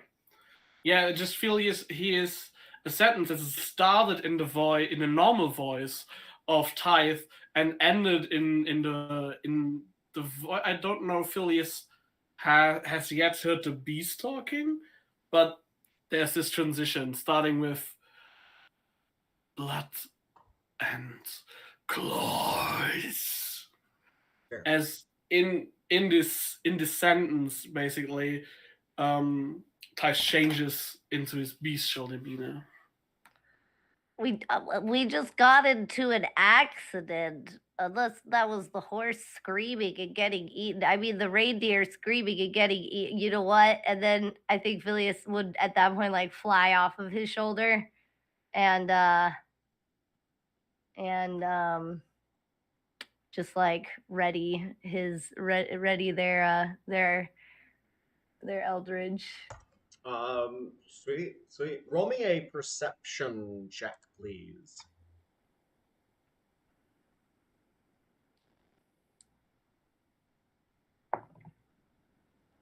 Oof. 10. Okay. I've got great news for you. Yeah. This is contested check. As you sort of come up out of Tith's hair, you look over. There's just sort of starlight. The moon is just a faint sliver. And as you're looking around, it is dark out here. All you can sort of see are variations of dark blue and white. You can see thin patches of like beaded ice that's just sort of rolled across this surface, and small snow drifts. You can see just faintly the overturned cart and the strewn boxes and crates, and the tarp blowing in the wind. You can see that it looks like the first two reindeer are not visible. And you can just see that the back two are like laying just sort of over one another a little bit, unmoving.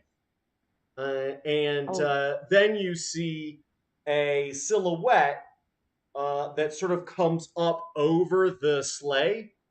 It is hard to really regard this thing because it seems to blend almost perfectly with the dark navy illumination of this space. In fact, if it weren't blocking the star field behind it, it would Krampus? Be almost invisible. It doesn't look like Krampus. Have you been bad, boys and girls, this year? I mean, I haven't been the Well, best. not you, Ben, as characters. I haven't been the best, so... That's fair. But who really? Let's not. Okay, so there's a thing there, yes? Yeah, it's pretty But I can big. at least see its silhouette. Yeah, there's a thing. It's right there. And from my perspective, it's coming up like over the reindeer and the cart. So Over the like sleigh. it could have been eating our reindeer. It wouldn't take an insight check roll to know that it just tore your reindeer. Okay, that's what I thought. All right, yeah. So I'm just going to immediately blast this guy. Okay, very good. Roll me an attack, please. With the motion of Phileas just snapping to a point and taking aim, the head of Ty follows automatically with a snarl in the direction. That is a 26 to hit. That is going to hit. That's a great hit. It's not a natural 20. It's a big hit. That was an 18, but that's the a very good hit. Blast has a +8 because it's bumping right now. What does your Eldritch Blast look like these days? It is still very much. Ooh, actually, I'm gonna say it's still like very much a muted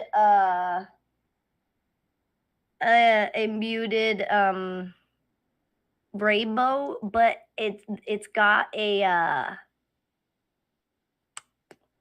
don't know how to describe it. It's like a tinge. It's like a bleeding rainbow, I guess. Bleeding Rainbow. Yeah. I love that show. Yeah, so I can kill anything with a knife, with a hook. It's bleeding. But this rainbow. Is a D10, right? This is the D10, right? That is a D100 technically. That is a D100. But it also functions as a D10. It also functions as a D10. Yes, correct. It has 10 sides. It is supposed to be right. The 10. So 55 damage. 55 damage. It's not what it is. It's 10 damage. Be 5 and 5. There you go. Yes. Thank you. Yes. Can't do math when I'm looking at it like that. There's a 0 there. I'm sorry. Yeah, 10 damage. But if you were rolling a D100, game for math. Yes. Yes, that is correct. Boom! You shoot it. There's a bleeding rainbow, and this thing makes a nasty sound and staggers backwards. And as it does, it still sort of has its claws hooked in the sleigh, and it backs away and turns the sleigh upright again. And you can see Kosuke's limp body still strapped into the driver's seat. I'm going to let you guys take initiative.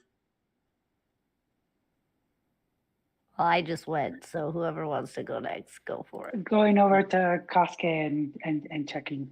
Okay, roll me a medicine check,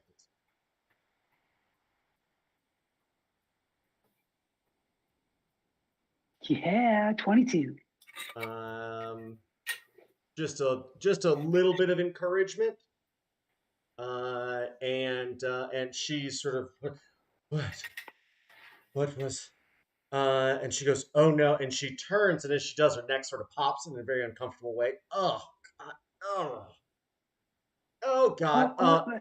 Be careful with that. You crashed hard. We crashed hard. And then you hear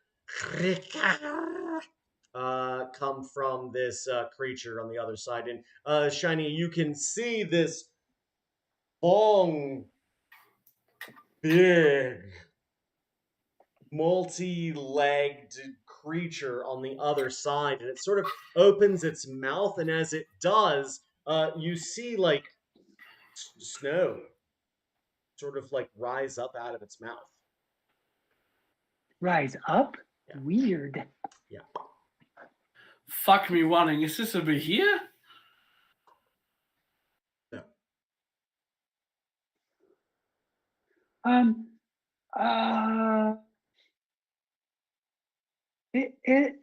Is this a bad thing, or is it doing natural stuff? I mean, it's natural, but God, it's fucking awful. You're awful.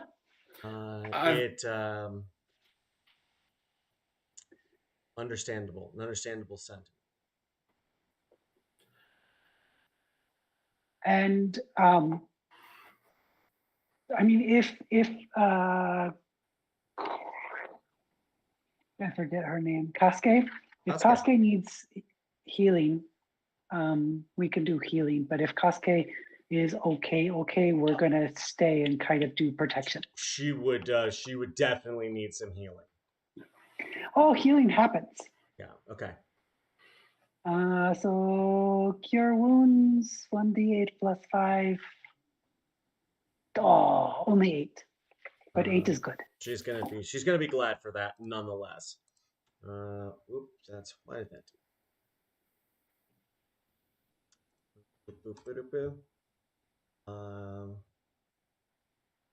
I dropped you guys a picture of what it looks like in the Discord. Merry Christmas. Going to Discord to Christmas us. Christmas Discord. Merry Christmas. Here's your enemy. Oh, it's Lizard. There's a big salamander. Yeah, it's so cute. Don't be grumpy, Lizard. It doesn't seem to that advice seems to fall on deaf ears. Portobello, you want to get in the mix? Tyth, you want to get in the mix? Yeah, I would just take it shooting over the both of them, being concerned from Shining Side healing, following the guiding line of this Eldritch Blast like a hunting dog. Tyth just, like a swift shadow over them, jumps over them with all his speed and crashes into this creature. Roll me an athletics check, please. I want to attack it, but if this is part of it, yeah, I can do that. Yeah, I mean, we'll get to that. And this may put you in a good place. It might put you in a bad place. We'll just see what sort of position it puts you in as you leap into the fray. You said athletics? Please. You're pretty good at it, right? There you go. Magnificent. Please go ahead and roll your first attack with advantage. Okay. 16 and 9. Should I roll the plus just what? consecutively the 4 attacks and then do damage, or? Well, was that with your bonus to hit? My bonus to hit. Oh my god, yeah. Plus 7. Yes. Plus 7, then that would be 23. Okay. Yes. That is going to hit. So let's resolve that first attack, and then we can move on. Okay. If I do it so, I think that's way easier. Here.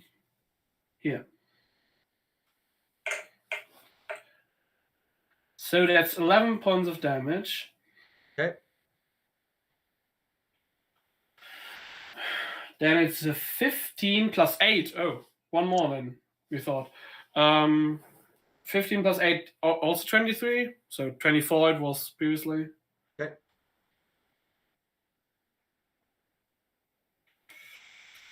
Which is 7 points of damage. That's a 10, so 18. That's going to hit. Which is 9 points of damage. And that's an 8, so 16. That's going to miss. Okay. So this big bouncing shadow arcs over them with incredible speed, and there's a crashing followed by a roaring. And what I presume most people don't even see is after the crashing with the shoulder, just the beast uses this momentum to force his opponent with the shoulder down to the ground, to then rise up and with one mighty blow sinks its claws into the exposure. As you bring down those claws, this thing snaps its head to the side, having been rolled over, just bowled over by you as you leapt over. The two of you are just sort of tussling, ba-dum, ba-bum. And as you claw into this thing, that last attack, this thing bites down on your arm hard. A 20 versus your armor class, I take it, will hit. Yeah, just there are 6 additional points of damage for the rage. It's not in it. I have to do it manually. So I forgot. You also have to tell me when you rage. He did. He's been raging for a minute. Yeah. I didn't hear the rage. So very good. Thank you. It's added. Lovely. As Dang, you go that 10 rounds of rage. He's been raging for a minute. 10 rounds. Nice. Let's see here. Oh, I didn't got that. You're gonna take 12 points of piercing damage. Okay, reduced to 6. Is it also already reduced? And no, that's not already reduced. And 5 points of cold damage. I think cold is not reduced. I don't think so. No, the only ones that are reduced when you're raging is bludgeoning, piercing, and if you're not part of the bear,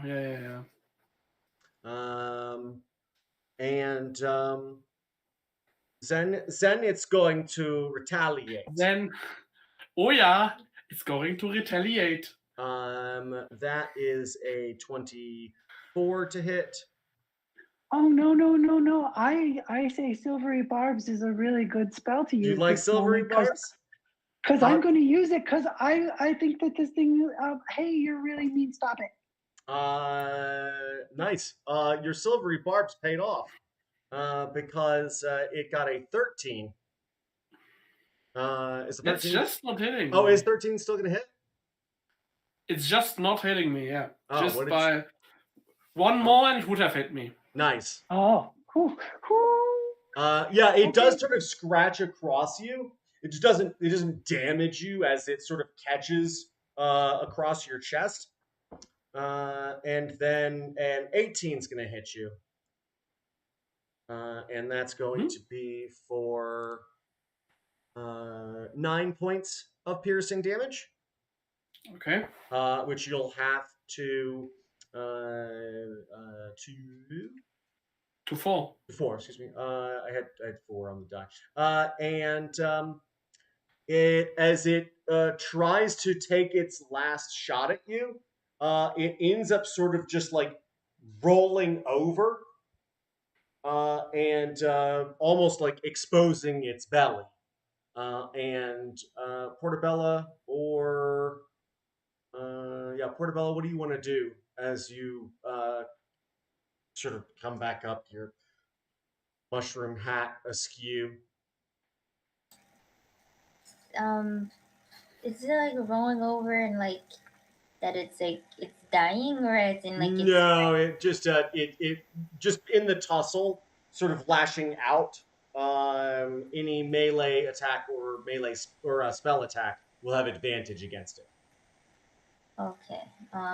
It So rolled if I'm, I a, it don't know rolled if a it's rolling natural over, 1 on its so last it's attack. rolling over. I thought it was being cute. Like It's definitely not being. I mean, it is adorable, but in that sort of like the same way that like a bobcat's adorable, and I would definitely die trying to scrumple it.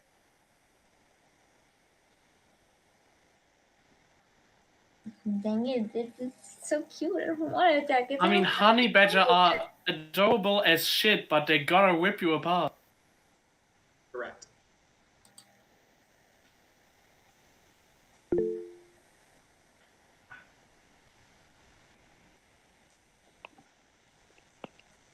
Phileas, you should look at it.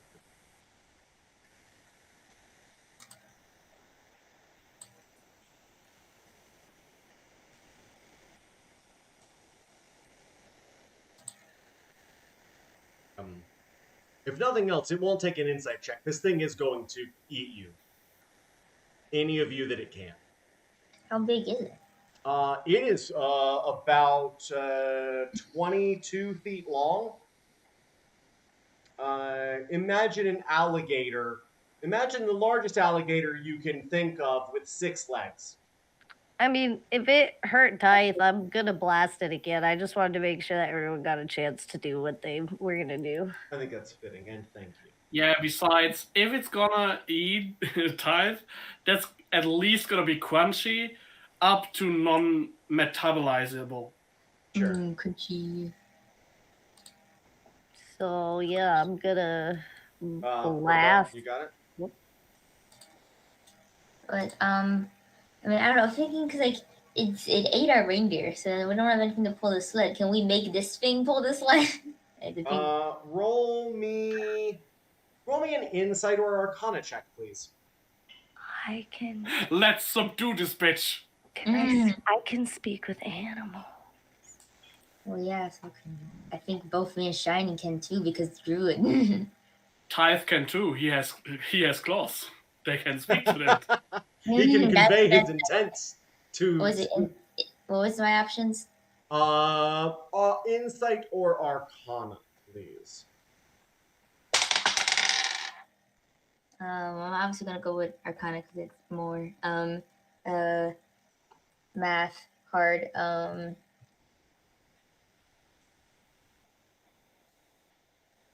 22. Okay. It's in your wheelhouse, but it's beyond your ability level.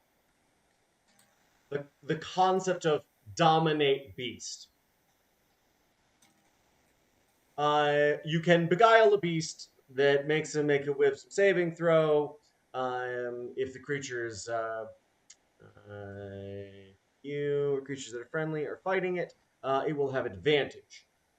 So you could try and stretch yourself beyond the bounds of the magic that you understand. With an arcana check that high, essentially what I'm going to do is roll a contest. If you'd like to try and reach inside this thing's mind and control it, I would be willing to follow that course of action, but it will be very difficult because you're talking about a spell you'd need 2 more levels to be able to gain access to. Well, is there like a consequence if I like the spell doesn't work, is it gonna like get more angry or something? Yes. Yes, there's always a price to pay.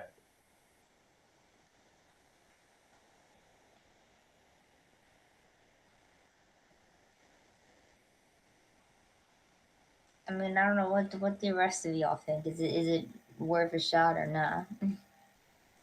I think it's up to Portabella and Portabella as a character Exactly. to think about what she wants to do, because I think if Portabella, and your take was, I think, very pragmatic, which is also why I'm very interested in pursuing this line. It is just going to be difficult. I also think that's absolutely your decision, Finn. But no matter what you decide, I mean, it will advance the story. We're gonna face the consequences together, and we will do something with it.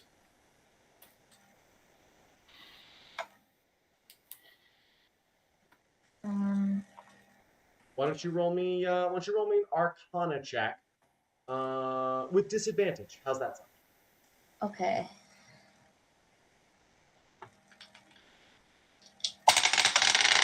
Clinky.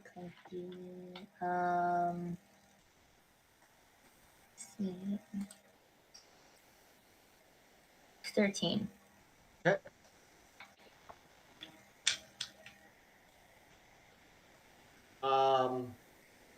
You see the front two legs of this lizard look up at Type and go,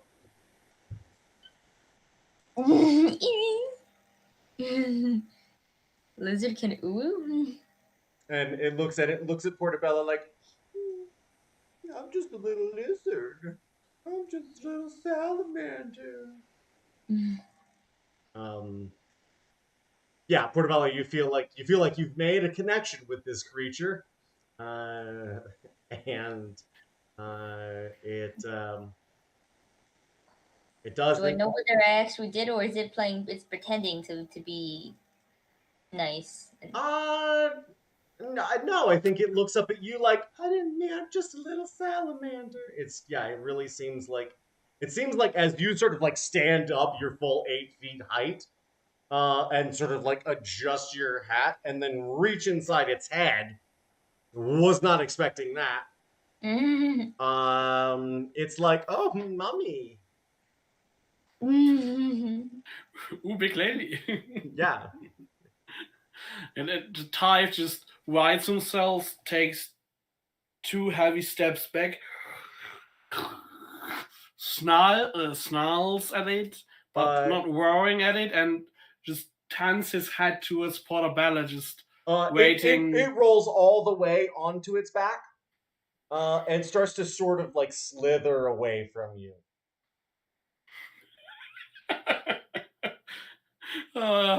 That's so stupidly adorable. All six legs up in the air, just sort of like. Oh, see, it's very cute. Guy, look at, and just hungry. So, and Shiny starts taking a couple of steps forward, and kind of like,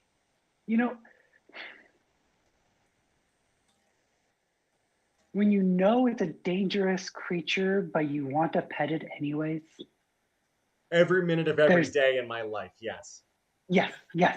There's that little bit of hesitation, but also excited energy of like, yes. That childlike sensation. Yes. Yes, we all have the heart of a child in a jar in our desk. Yes, I get it. Yes. At a certain threshold of vicinity, just the beast follows so close on the tails of Shiny, ready to pounce at every sign of hostility. I think that in witnessing this, Phileas is like flying in the air and had started readying another Eldritch Blast, and then looks at their hands and looks at this like adorable creature that, not that long ago they would have just been like, "Hi, be my friend," and like looks at their hands again and just kind of like hovers probably like at least 20 feet behind everyone as they start crowding around the monster, the lizard, the newt, the salamander. Mm-hmm. It's a frost salamander. Yeah, Finn. Okay, so Pavel to Big Lizard is like, all right, I understand you must be very hungry out here in the ice, and that's why you ate our reindeer. But we needed those to travel. So now, as a consequence for your action, you will be pulling our sleigh. But we'll still give you food. So It sort of rolls over, sort of away from your party, and it starts to. It looks at Shiny. Shiny, as you're starting to make your way towards it, it sort of sidesteps a little closer to you, but it kind of keeps its head away from you as you're moving towards it. What do you do as you come closer towards it, Shiny? So when speaking to animals that are very dangerous or just very shy or very timid or just animals in general, you gotta be very careful and you gotta speak to them and let them hear your voice and show that you really care for them as much as they should care for you. And everything is going to be safe because I am safe and you are safe as we move forward, and not in a direct straight line, just enough to keep moving around and let it get more used to my voice and who I am, and eventually trying to soothe it to be more calm. I would like to use animal handling if I can Please do. to I'm gonna try give you to advantage. improve it. I'm gonna give you advantage on this since you guys are not attacking it currently. I want to ask if the beast could get a help action just by protecting but not encroaching on that situation. But appreciate you. 26. I think you're gonna do it. I think that this thing is gonna start to sort of move towards these reindeer, trying to sort of protect its kill. It hasn't eaten the reindeer; it's just killed the reindeer. I think that with that, Shiny would actually, I mean, they're dead. They're food now, right? So yeah, it would be also helpful leading. Like, yeah, this is yours. Like, you did it. You killed them. They were our ride, but now it's your food, right? Are you? Understandable. Did you cast Speak with Animals specifically, or are you just I did not. I'm just trying to? Okay, all right. I just want to make sure.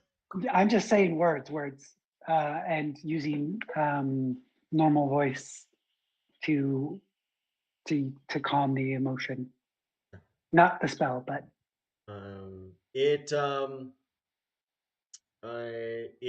begins to feed on one of the reindeer, and you can see it. Pat, pat, pat. Yeah, it's like eating nom nom, pulling chunks of flank, and chewing and helping themselves. And I think, Tyth, you've got to be jealous. I mean, it's good reindeer meat. If you guys haven't had reindeer, missing out. Quality meat, y'all. Seriously. Koala meat? Koala, yeah, they're made of koalas. Did you not know that reindeer are just 6 koalas in a trench coat? I did not know that. Yeah, he pulls out a koala and just like Phileas eats pears. So poor Belle, I think you did a good job with getting this guy.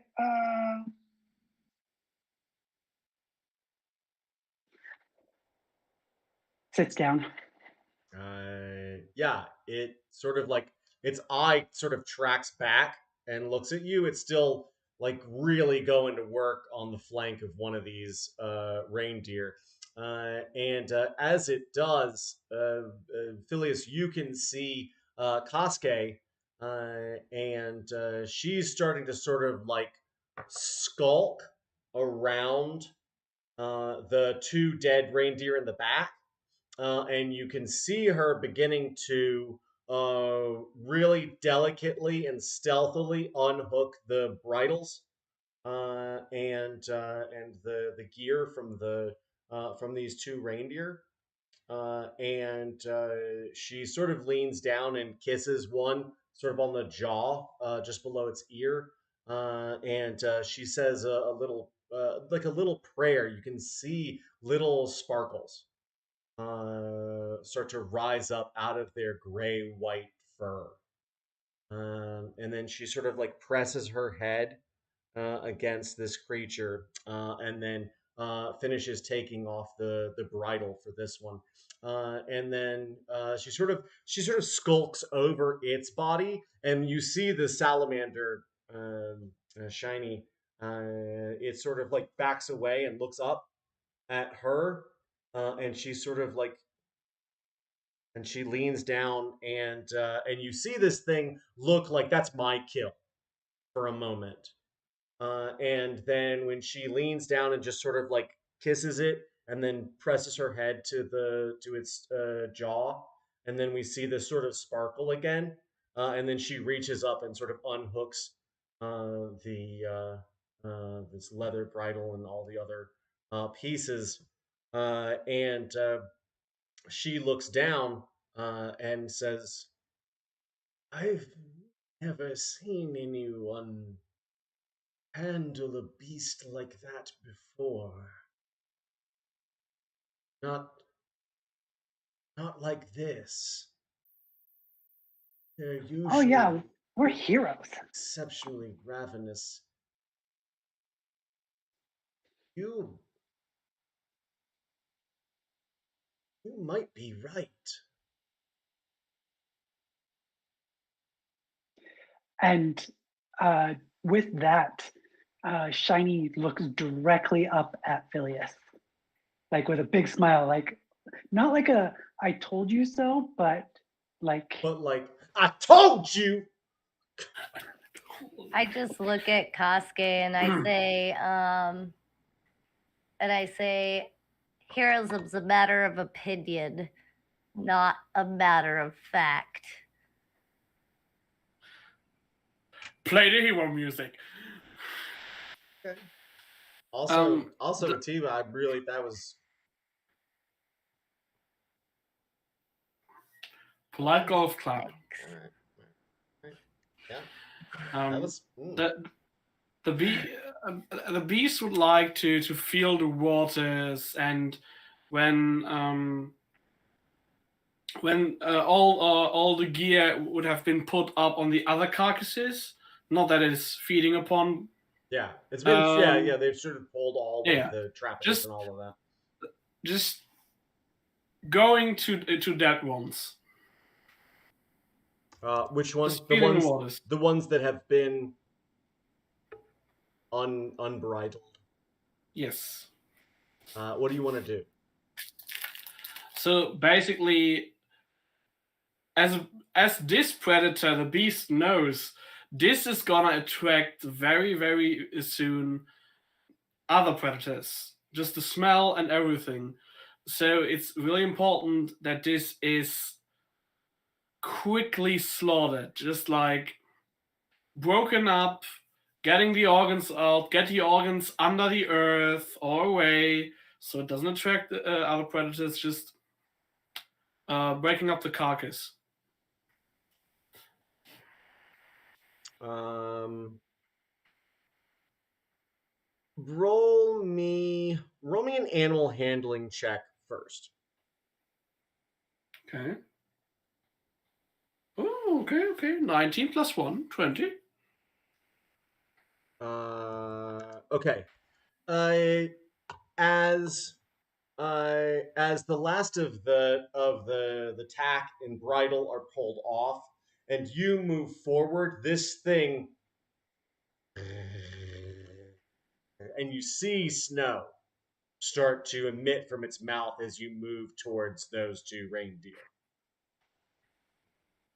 Mm. But you know before you do it that not advisable. This thing is definitely like cool. It wasn't a sense of helping, not taking, just breaking it up. Yeah, but it can't recognize that. But you're smart enough to know that that's not on the table for you right now. Mm-hmm. Yeah. Okay. And as you see Kasuke start to pull the tack off of the last remaining not being eaten right now reindeer, you see this salamander sort of like turn its face to the side because she is a foot away from this thing's mouth, pulling the tack off of this other reindeer. And as she sort of breaks it free, she takes the bridle and she puts it in her mouth and puts the strap over her head. And she just starts to make sort of like a sort of like look at this thing, and it looks at her inquisitively. And she turns and she pulls the reins behind her, and she like looks at it, and it looks at her just like really inquisitively, and it's not feasting on this thing. And then she starts to like take it off and slowly backs away, and then she brings this tack and sort of runs it out as far as she can in front of the sleigh. And this thing starts to crawl over the body of the reindeer, and you see her begin to sort of like sub vocalize, and you can see little sparkles start to like hang in the air and dance around this thing's head. And you see its eyes sort of like look around, and she takes the bridle and she sort of puts it in her mouth again and looks at it and takes it out and then puts her mouth in it and then takes it off. And she turns and she sort of offers it to this salamander. And it's sort of like sniffs at it and starts to chew on one of the pieces of leather. And she pulls it away real quick. And you see this thing sort of like stand up on all six legs. And she looks away and she takes it and she looks and she puts the bridle in the bit in her mouth again. And then it sort of like hunkers down and she turns it around and you see her offer the bit to this thing and it gets it. And it sort of like slowly opens its mouth, and then you see it as it starts to like on this cold steel. And she reaches up and puts this thing over its head, and she walks around the side of it and reaches under its head, and it's sitting here just on the bit, and she ties this loop under its chin, and she turns and looks at the four of you, and sort of scratches her head and says, I think we should go now. Should we bring some of the reindeer with us? She says, I don't think we have time for that. And as you look back to the reindeer, and as she looks towards the salamander, which is it turns. That's accurate. Just for like any animal. It turns and looks at these reindeer, and it is disconcerting to say the least, as a cone of frost just out over all four of these reindeer, and you can see flash frozen in crystalline blocks of ice their bodies. He's freezing in his leftovers. Correct. Wait, did he just do that? Yeah. Oh. Would anyone like to know what the freezing breath of a salamander does? Apparently, it quick freezes things. 8d10 damage. Damn.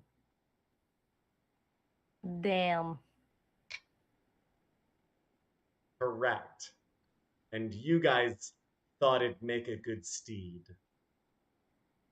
And you were right. Yeah, I just was about to say, to be fair, they are amazing steeds. They are amazing companion pets. So kudos. You guys want to get back in the sleigh real quick for me? Yep. Yeah. Is all our stuff all over the ground still? I mean, your stuff isn't, but there's crates of stuff that, I mean, shattered jams, pickled herring. No, the jams. Yeah, no, the jams are all fucked up. They're all gone. It's fucked up. So bad. How? Okay. Trade goods. We're just gonna go on. We're just gonna go on without all of our provisions. I mean, you guys have. These were not provisions. These were trade goods. Oh, okay. Getting on the sleigh now. Yeah.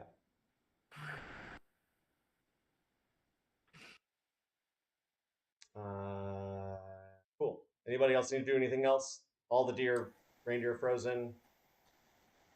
Does anybody want to grab just a piece or two of the pickled herring before they hit the road? I'm just saying, right there on the ice.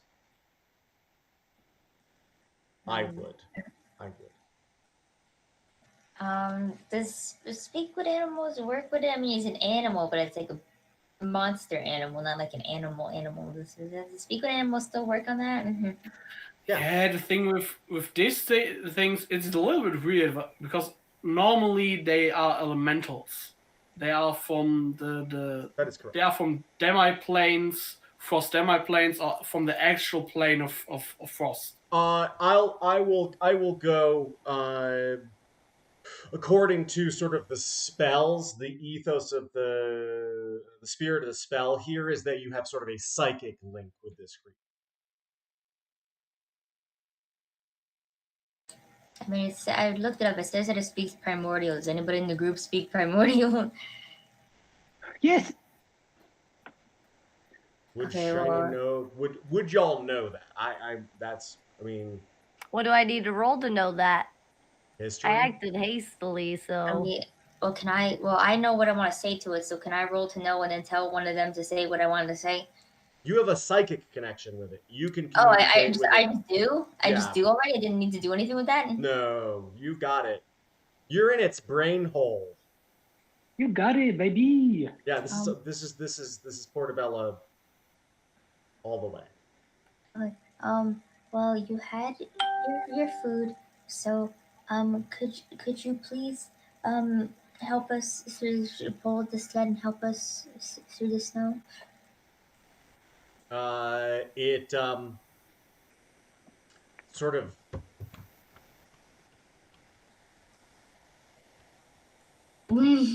what is that motion? on all six legs. It's sort of hopping. It's ready to go. Can they speak or did I mean, it speaks primordial. You get the sense that this thing is like, sure, why the hell not? That sounds great. Let's do that. Well, I wanted to ask if it has a name, so I know what to call him. It looks at you and goes. I think the microphone cut that out. Okay. Does he say it out loud? Yeah.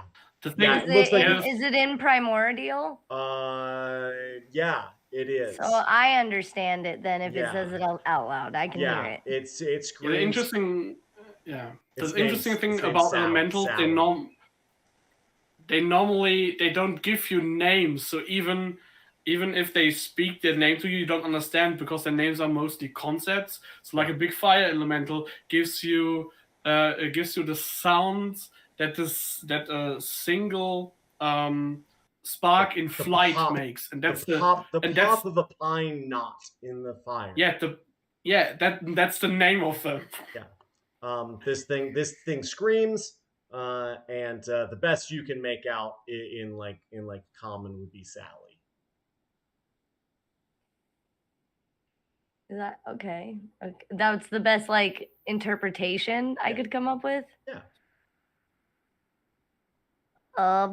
Well, she says her name's Sally. What a fitting name.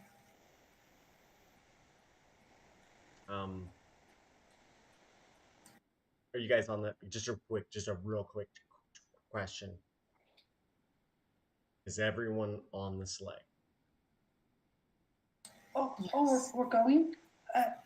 And it's a couple of arms full of the jars that had crashed out. A pickle herring in the mouth. We gotta clean up the stuff so Casca can make her monies, right?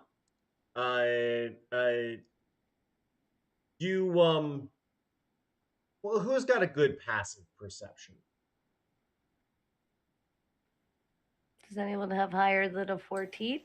17. 18.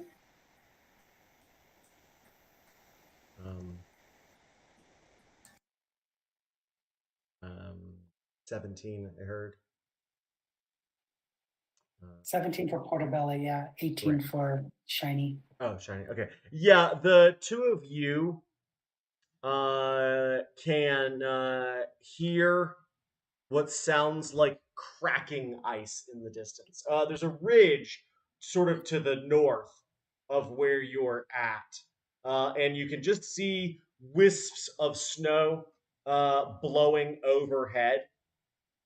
And then it sounds like that cracking of lake ice when that's so pretty. It's not like the cracking like the surface is about to break, but the cracking as it sort of like melts and refreezes and then melts again.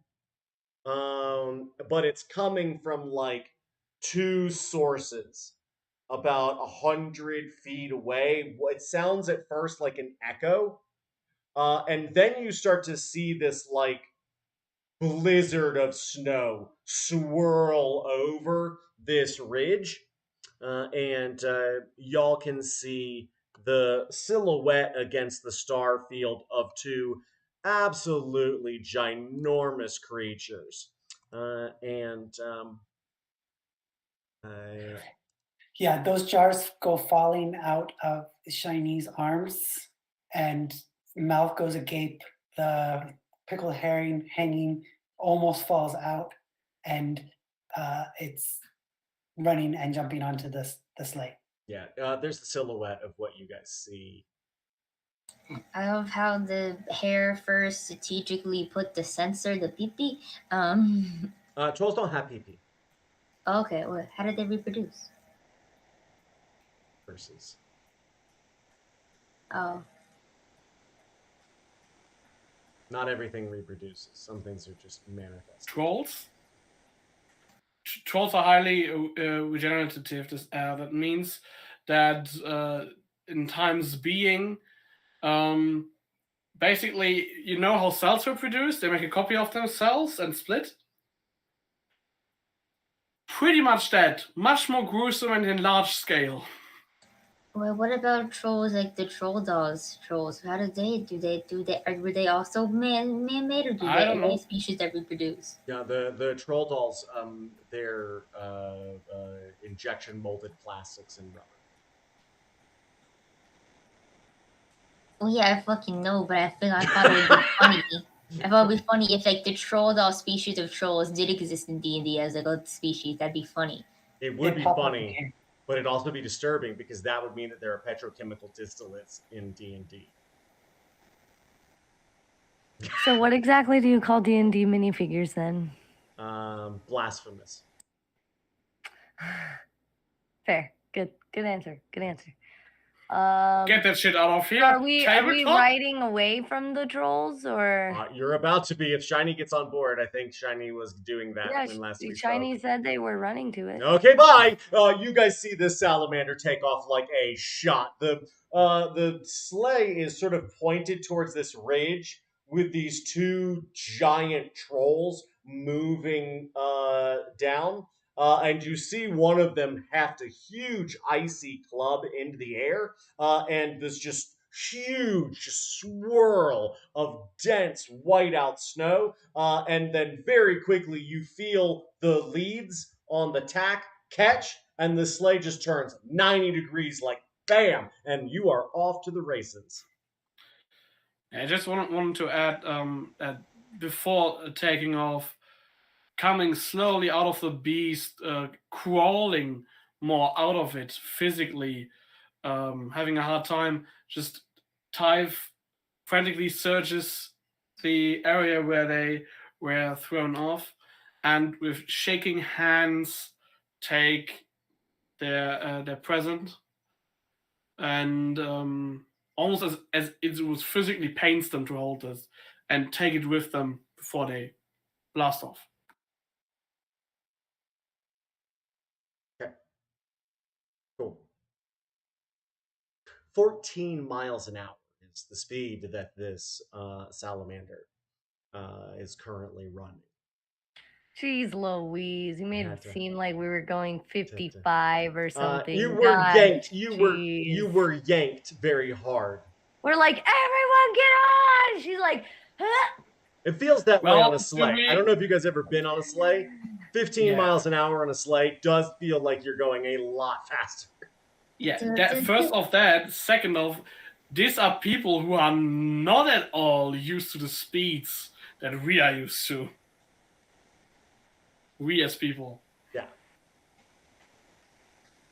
Phileas can fly, so I feel like Phileas is used to 30 feet. Speeds. Finn? Do the little legs do like the little lizard walk, you know? Their like kind of legs are to the side, they do like a little shuffle. They do, yeah. So because they've got 6 legs, it's the front, left, middle, right, back, left, and then it's 3, 3, 3, 3, 3, 3, 3, like alternating. This thing's got some get up and go. As a lizard owner, I love how they walk with their little like go. It's hell yeah. Seconded. But he seems to be having a very good time at it.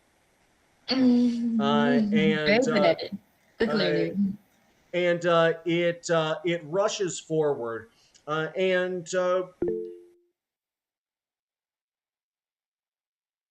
double moving and is that right? I feel like I did that. No, I was just our movement speed at 30 feet. Oh, yes. Or typical movement at 30 feet. That's how fast they go.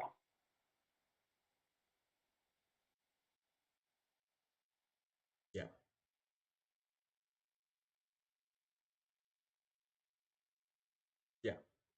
72,000 feet per minute is how fast. We're just shy of 14. And it starts to move even faster as you see Kasuke snap these reins, and as she does, you see 2 jolts, just like shimmering bolts of energy, crack through these reins, just right out. And you see this thing begin to glow dark blue. Just enough to sort of offset it from the glacier that it's on, and its speed doubles. And now you guys are starting to make some serious headway. Time passes. Tythe, you are faced with the inevitability of what is inside of this package. Shiny, you grab the last of delicious. God, this pickled herring is so... Holy cow. They must do something to make that herring just... I live right next to the Netherlands. I know exactly what you're talking about.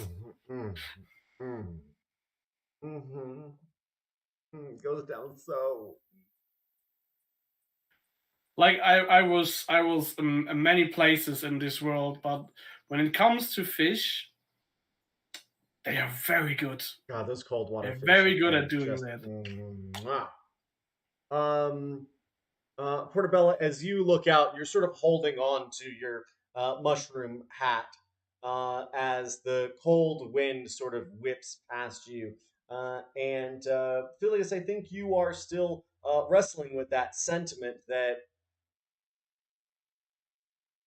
Portobello sort of did what you would have normally done. But a different Phileas in a different time would have thought of. Yep. As all of you deal with these hardships in kind, the hardest thing being that there's no more pickled herring. Oh God. What are we gonna do? I know. What are you gonna do? You begin to see the sunrise. This time, actually rise. It actually makes it up over the horizon to the southeast. And as it does, you see something you haven't seen in a while. You see a tree in the distance, coming up almost over the curvature of the world ahead of you. Oh gosh, oh gosh, oh gosh, oh gosh. And as you see it rise up, its canopy grows outward, and you can see other smaller trees growing underneath its canopy. There's a forest here.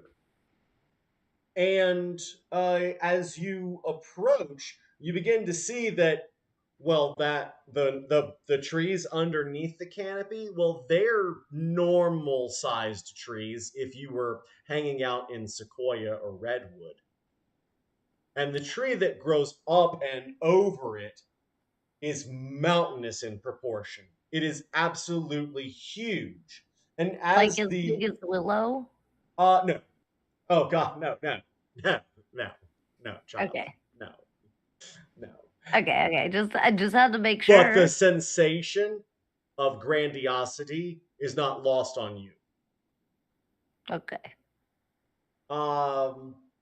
As you approach, you can see the light beaming through the branches of this tree, dense foliage, but you can still see light glittering off of structures in its branches. There's a sprawling city in this tree, probably many cities actually. In the tree? In the tree. Okay. And as you approach, it towers, absolutely towers. You're not even under it yet, and it's so imposing you can't see the top. As you rush forward, you feel Kasuke pull back on this bridle and sort of bring the sled coursing to its side, and she says, "Oh, no." And as each of you look out, you're about a mile from the edge of town. And Phileas, this one really gets you.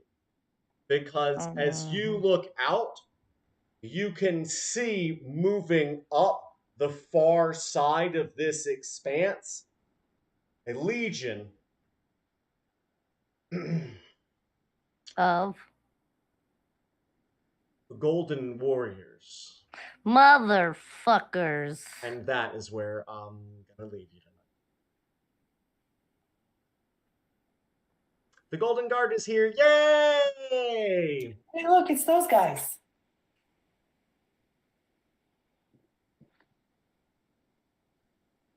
Wait, what do they have to do with the tree?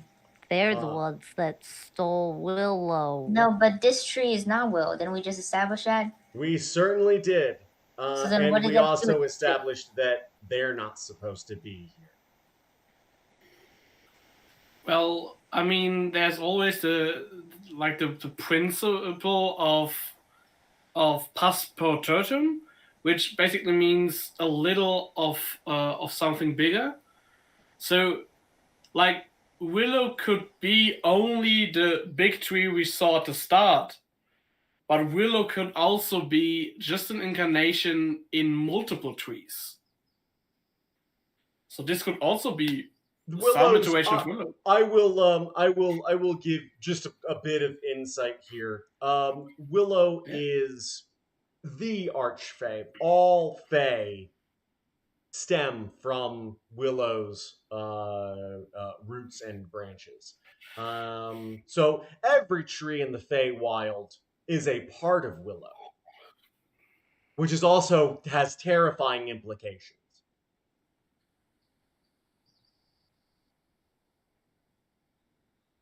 I'm like suddenly really distracted by the googly eye on the microphone. Yes. Does your microphone have a name? No, actually, it does not. I mean, I feel like it needs a name now because it has an eyeball, so therefore it is a friend. Homework. Well, with those eyes, it's a Kevin. Maybe, but I name most things Kevin, so I feel like that would be pretty unoriginal for me, even though you came up with it. But because mostly I name things Kevin. It's Kevin, but it's pronounced Kevin. Kevin. Worse. God. Yeah. Yeah. So congratulations on your level up. Great job not having to fight an overpowered and overzealous salamander. Kuda. Hey, Finn, do you have inspiration for Portobello? No. Yeah, challenge rating 9 is fucked up at the best of times, but it's not enough for this one. You guys could have taken it on, maybe. Mathematically, maybe. Maybe. But the fucked up thing about the mathematics of challenge rating is that it sometimes does not correspond well with the reality. If you fight something like a ghoul or a shade or wrath that is so out of league. You know what my favorite is? To bring a Banshee, which is like a CR3. This is ridiculous. To a like level 9 to level 12 campaign. Because if you fail your Constitution saving throw on the Banshee's scream, your hit points drop to 0. It doesn't matter how many hit points you had. They are now a 0. It was a very interesting. I was like, I'm just gonna throw out a Banshee or 3. It's the same with the Basilisk, or it's the same with the Basilisk or Gorgon. If they petrify you, you are straight dead. Boned. You are just dead. They're gonna have to carry your sculpted body to the flare. Oh, Bad. What are you doing? No, you can't hear me, Tifa. But come back because I have to say goodbye to everybody. I remember in the group that I used to be with, the other teenagers, there was a Gorgon in a dungeon, and one of them, I think was the fighter, like got it real easy. We ended up cutting its head off, but then we realized that they needed the head was still alive, and the head, I forget what it said, but I think the head was like, something about like well, no, I had something I was gonna tell you, so we were able to put the head back on, and then this Gorgon was like helping us through the dungeon. So it's amazing. Just to put a little point on it, what you're speaking of is a Medusa. Yeah, it was. Yeah, I don't know. There's Gorgons, there's Demigorgons, there's Medusas, yes. They're Gorgons. Taxonomy. It's Gorgons all the way down. Yes, but no, Gorgons. Like actual like. Y'all, I have to go to bed. I have to go as well. So Yeah. with that, I will bid you all au revoir and sayonara, and remind you, as always, to be good, to take care of yourselves, and if you can't be good, don't get caught. Good night, everybody. Mwah, mwah, mwah, mwah. See y'all on the Wonderful Discord. time. Good to be back. Great to have you, truly. Toodles.